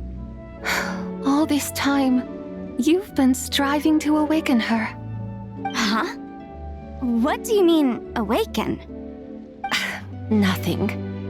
What I truly meant to say was, this new insight you've provided has been truly eye-opening. Oh, by the way, my trusty guides, I've been meaning to ask, where in Liyue Harbor might one enjoy an expansive scenic view? Huh? We're off to the next stop already? But Paimon's barely done digesting that lore bomb just now. All the more reason to find the right spot to let it sink in. Oh, so that's what you're up to. A tour of Liyue Harbor? In that case, if you're looking for a spot with a panoramic view, I'd recommend Yujing Terrace. That's a great idea. Since the terrace is on higher ground, the sea view from up there's so much better. Great! Well, the Lantern Rite's about to start, so we should get back to Granny's now. Hope to see you all at the festival tonight. Oh, you're off too? All right then. See you both soon. See you soon.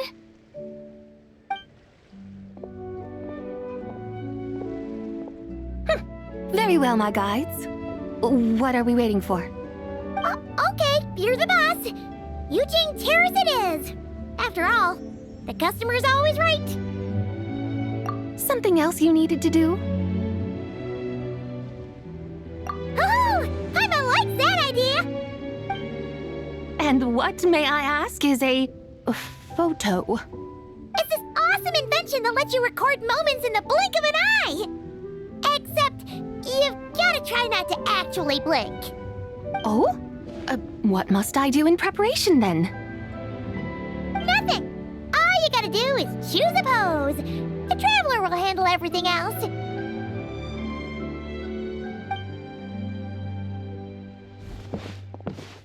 Come on, let's give it a try. Look, we got a great picture. Paimon's gonna call it The White Horse Adeptus Meets the White Horse Adeptus in Liyue Harbor.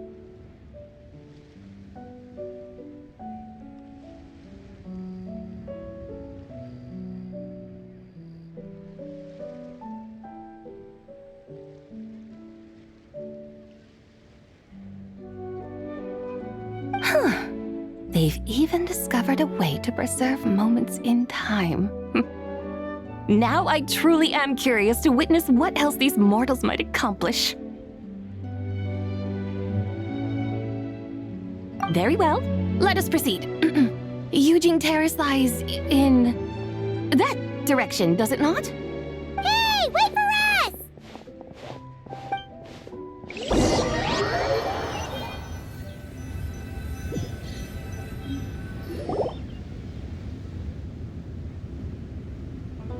Truly a marvelous view if ever there was one. It seems the charm of this Liyue Harbor is only heightened by the sun's dying light. And soon, people will start releasing their Xiao lanterns to mark the most important day of the year. Practically everyone will be with their friends and family, eating a big meal, chatting, and even setting off fireworks. Trust Paimon, it'll look even more amazing then. What do you say? Want to stay to see that? No need. Let us bring this weary day to a close. Weary day? You mean you didn't enjoy your tour? I had imagined you would arrange for me to witness some grand spectacle. Perhaps the descent of divine beings, the manifestation of the sacred before mortal eyes, or the appearance of a selfless hero come to aid the helpless and downtrodden. Or, should that not come to pass, then at the very least spend a little more coin. For that, it seems, is how one finds true enjoyment. Alas, but there was none of these. Instead, we merely filled our bellies, listened to tales, and gazed upon a crude imitation of my likeness. And now the sun begins its descent. What a day of quiet tedium. Well, we're so sorry. If we'd known that was what you wanted, we'd have done it all differently. It's all that Zhang Li's fault for not making the customer's requirements clear. Well, it's too late now. Do you still believe I would part with that soul fragment, now so intertwined with my very being? But...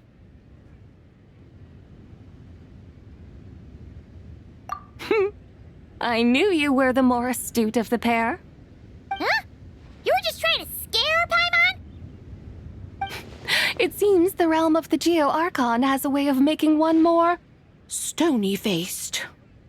So, you were just pulling Paimon's leg? Of course. I was merely engaging in a little banter with the two of you. Long ago, I shared tales with various mortals who chanced upon my mountain abode. Never did I imagine that those stories would endure. It seems I greatly underestimated them. Perhaps, as your Geolord said, a few pieces of ancient Langan's magnificent jade have truly become part of the very foundation of this land. So, you've decided to help us? Again, that goes without saying. I made up my mind some time ago now. When I beheld a rather intriguing scene as I set foot in this city, I saw porters passing through the alleys, setting down heavy wooden crates from their weary shoulders, peddlers pushing carts as the kites and lanterns upon them rustled gently in the breeze. I saw cooks cooking, actors acting, scholars reading, soldiers marching, children playing, elders resting, officials officiating, and the common folk absorbed in this or that, reveling in the simple joys of life. Some, it seems, have already found that which stirs their hearts, while others continue to fret, troubled by uncertain futures. Yet, in this gentle and serene order, each holds fast to their anticipation, not only for the celebrations to come, but also for the first light of the morrow.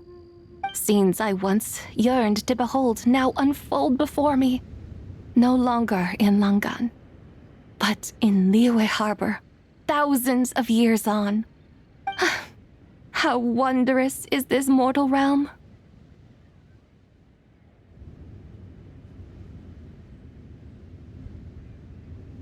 Thank you, Whitehorse Adeptus! Thank you so much! Adeptus, Adepti, perhaps the singular art in which we are truly proficient is that of sequestering ourselves within the high mountains. But once we leave our mountain refuge, we find ourselves drawn back to mortal ways all the same. So, it is I who should offer my thanks to the two of you. Traveler, Paimon, you have made this day more delightful than any I've known in a long, long time. Come now, and take what it is you need. You mean, like, right now? But don't you think we should wait for Zhang Li? That won't be necessary. All things shall meet again in their time, for the waters know no rest, and the flowers their appointed season. One need not fear that life is but a journey of goodbyes.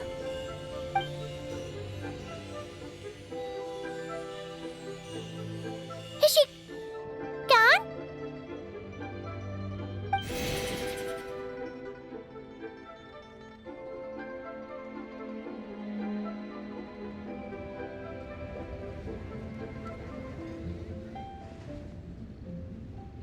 Yes, she's gone.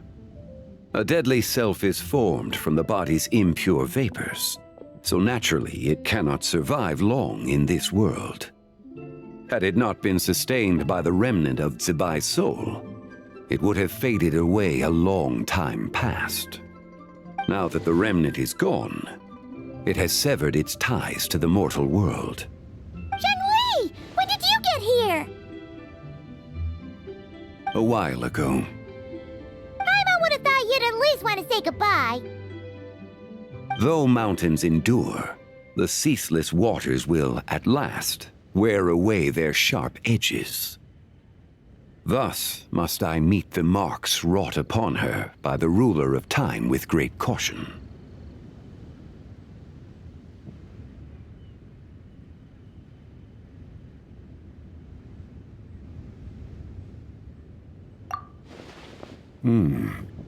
It may be goodbye for now, but someday we will meet again. Really? And when might that be? Who can say for sure? Years and years from now, perhaps. Or maybe tonight, at the Lantern Rite. Are you saying that if the White Horse Adeptus were to be resurrected, she'd still have the memories of the 3 deadly selves? That she'd still remember us? We will find out soon enough.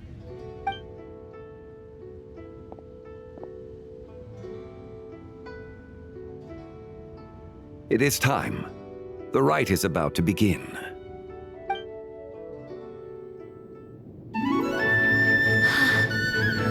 The rite is about to begin. Is the moon really gonna disappear? Got your lanterns ready, everyone? All set.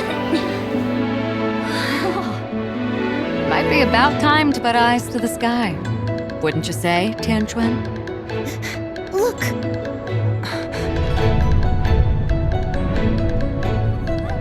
When the sun's out, eat the sun. When the moon's out, eat the moon. Whoa, is this the lunar eclipse? Under moon eternal, in radiant night, a maiden grants silk, soft and light. Under moon iridescent, in night divine, a maiden grants fiber or cloth For so you. fine. Under moon of frost, in night so great, a maiden grants tools to divine our fate. The fields are plowed, the seeds are sown, and from the earth, life is grown. The seedlings stretch, the crops do rise, and all unfolds before our eyes. Fruits are gathered, sweet wine is poured. These gifts we offer to our Lord. Pure is heaven, so fair and bright, she shines as light in this dark night. And with her does this, wish take flight.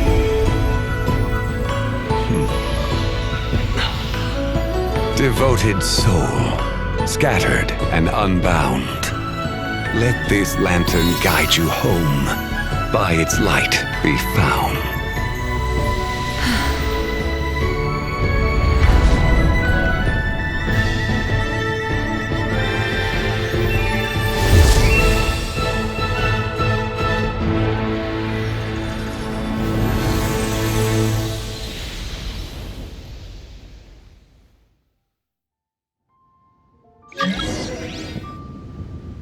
Did we do it? Do we finally get to meet the real White Horse Adeptus?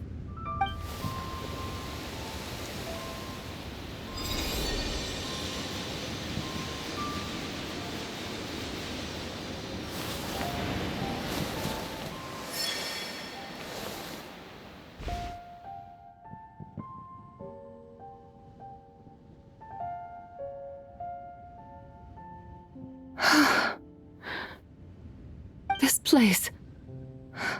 Where am I? A familiar land, now known by the name of Liyue. Liyue? The peaks adorn the clouded moon. Then, who might you be? Oh no! She seems to have lost all her memories after all.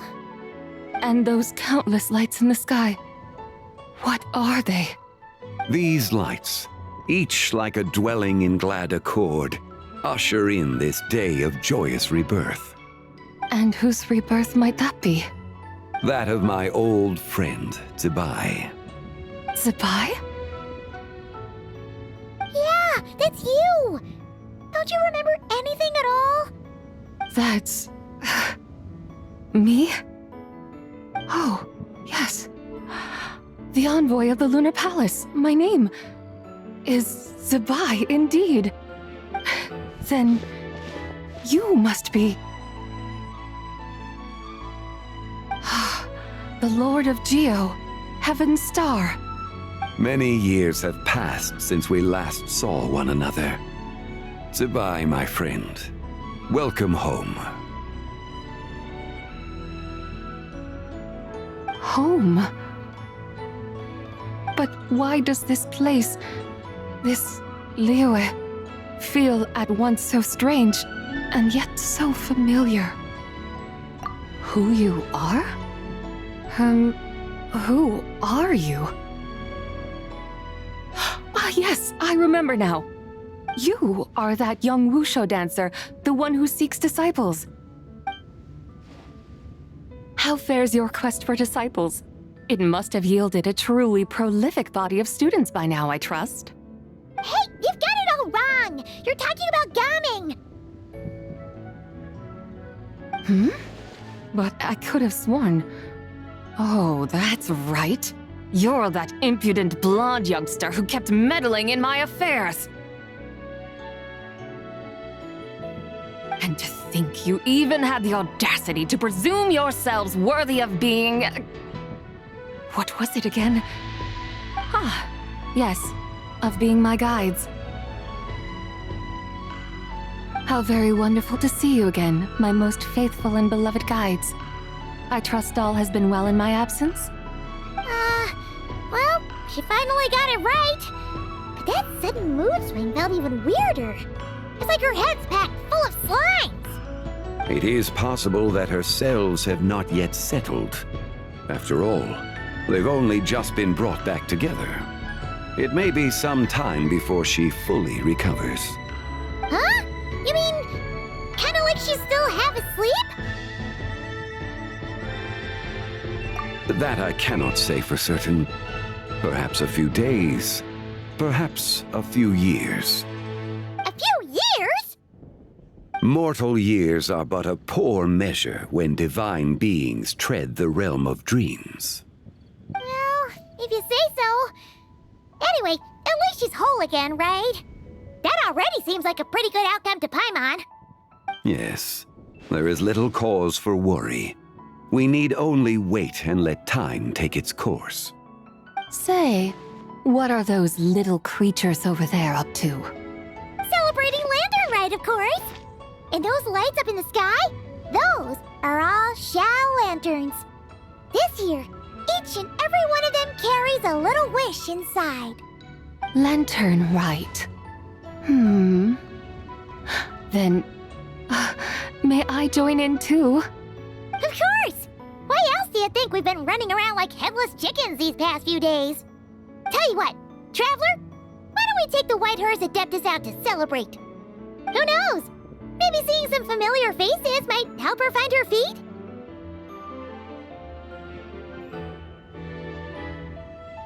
Hey, Zhangli!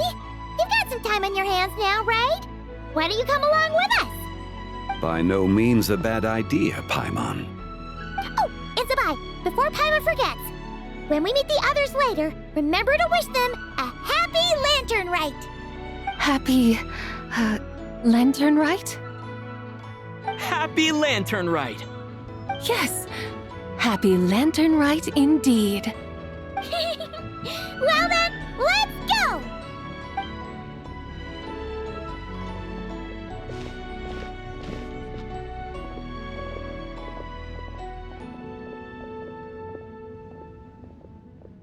Lantern Rite.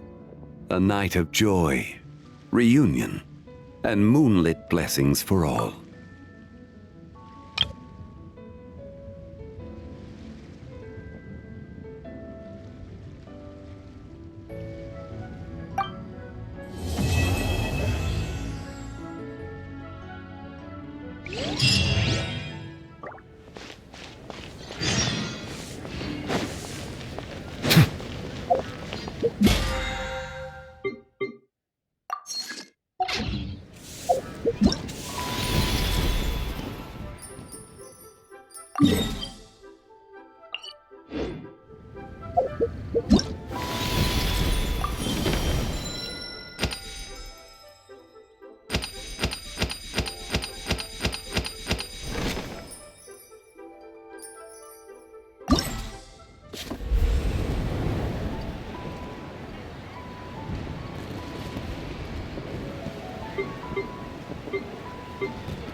Water comes in many flavors to the discerning.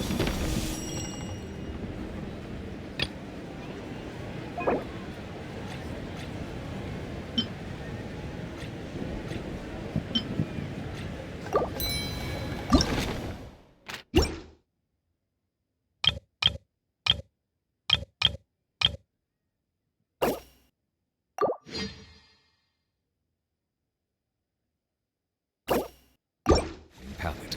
Mondstadt's water is crisp and pure, while water from Liyue has an enduring aftertaste. In Inazu,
the water possesses a depth of flavor like any other.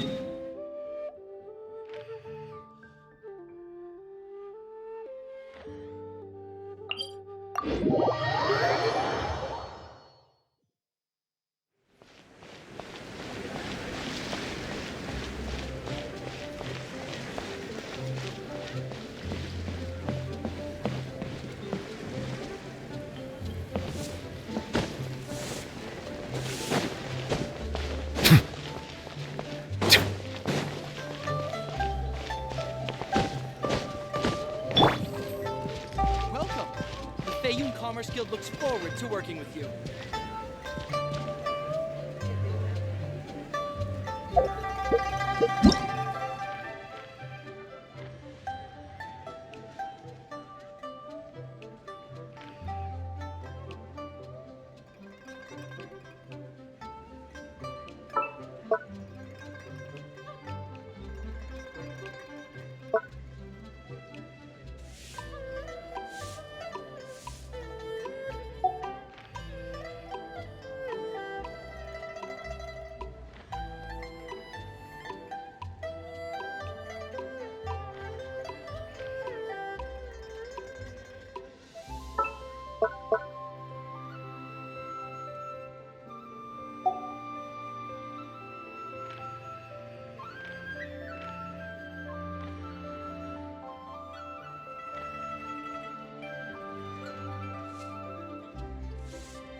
A word of advice, don't break the law. Is there anything else? Yeah, seriously, don't break the law.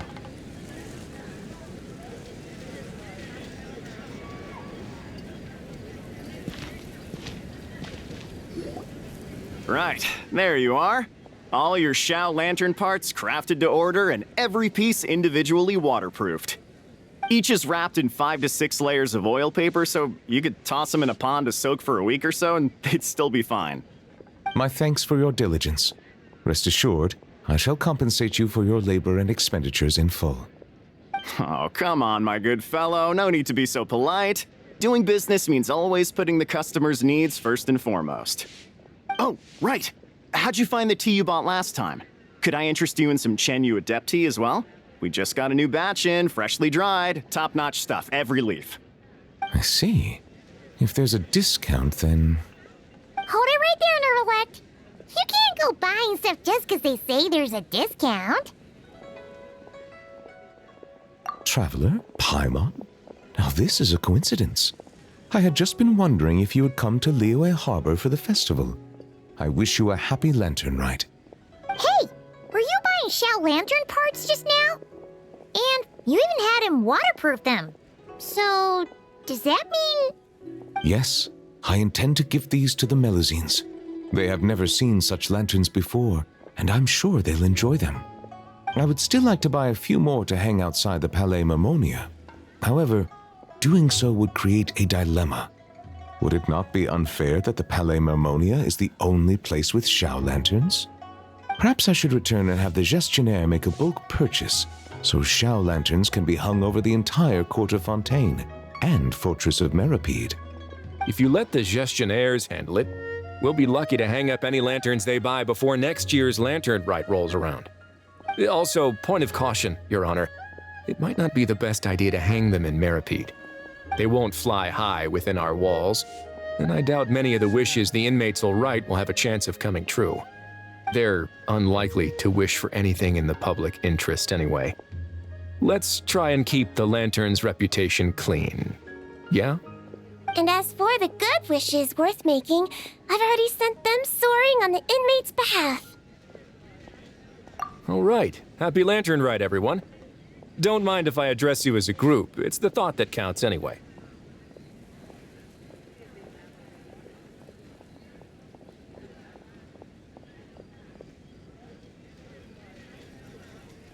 Hey! What's up with the two that Paimon got? Wriothesley, Miss Siegewing, Traveler, Paimon, allow me to wish you all a happy Lantern Rite as well. This festival is wonderful indeed, to have brought us all together.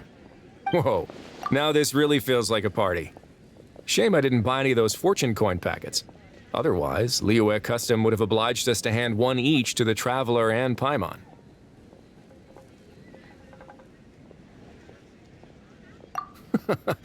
Fine by me. Let's go grab something good later. I'm sure Paimon can lead the way. Really? Then Paimon's gonna go all out on the menu! Won't you please join us as well, Monsieur Nervilette?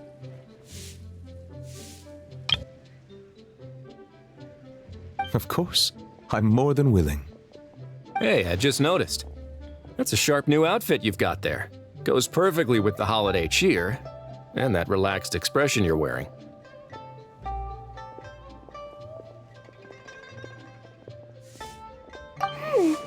Monsieur Nervilette, looking at the weave and the ornamentation, if I'm not mistaken, this is Melusine handiwork. Huh? You can tell? Yep. Looking at the design, I'd say it's one of Flo's creations. Lome probably contributed a lot too. Anyway, it's dashing and elegant, and suits Monsieur Nervilette well. Indeed. This is a most precious gift the Melusines have given me. So you're planning to give them Shao lanterns as a thank you? Yes, it is only polite to do so. You can expect another thank you gift from them then. Yes, I suppose they will do that.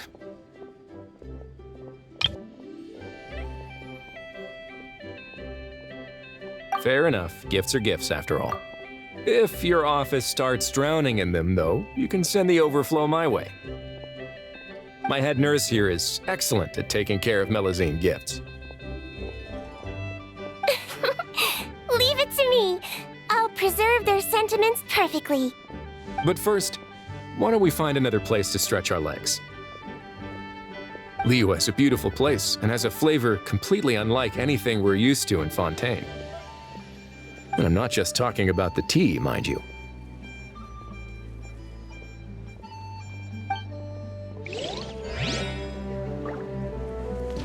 Welcome! The Feiyun Commerce Guild looks forward to working with you.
Take a seat and enjoy a nice meal.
Right.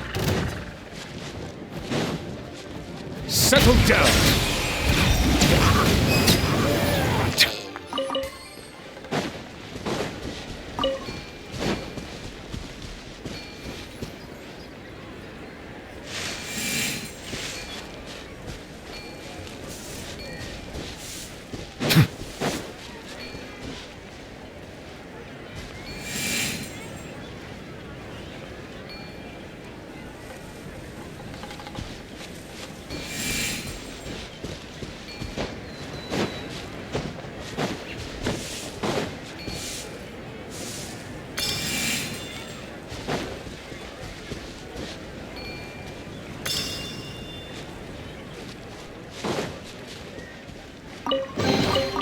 Let the record show that I verbally consent to relinquishing these items into your possession.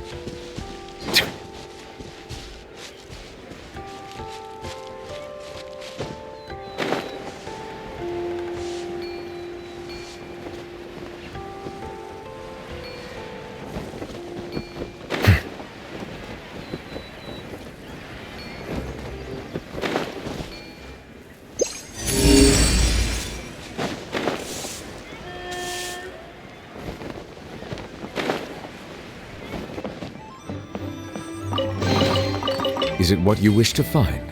Hopefully the excitement of opening a treasure chest has at least made it a worthwhile experience.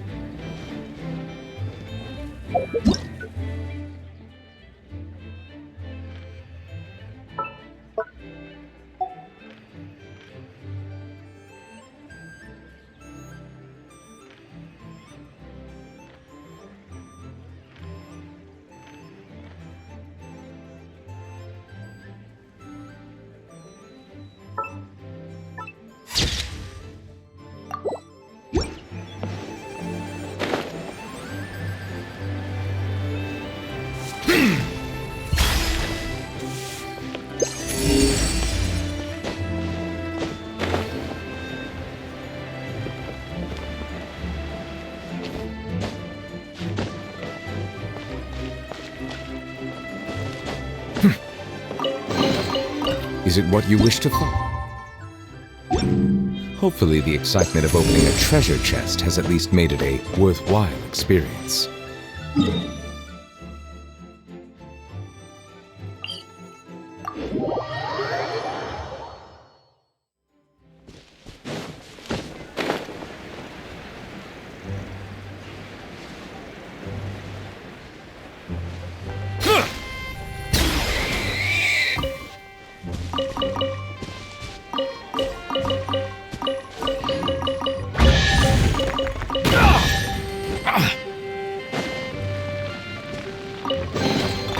Let the record show that I verbally consent to relinquishing these items into your possession.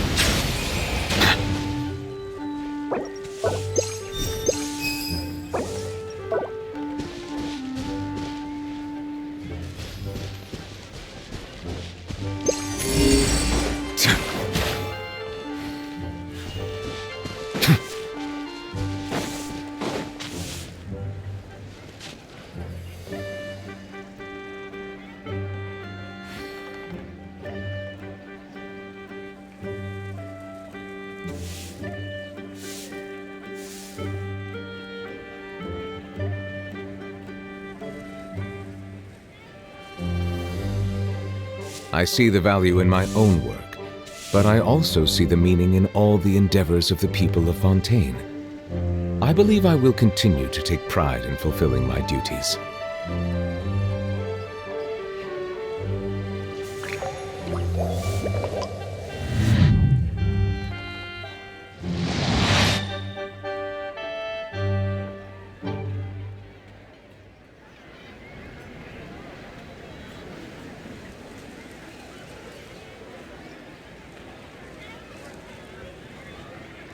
Melusines are beautiful creatures. They are the pride of Fontaine. Be sure to befriend them and cause them no harm.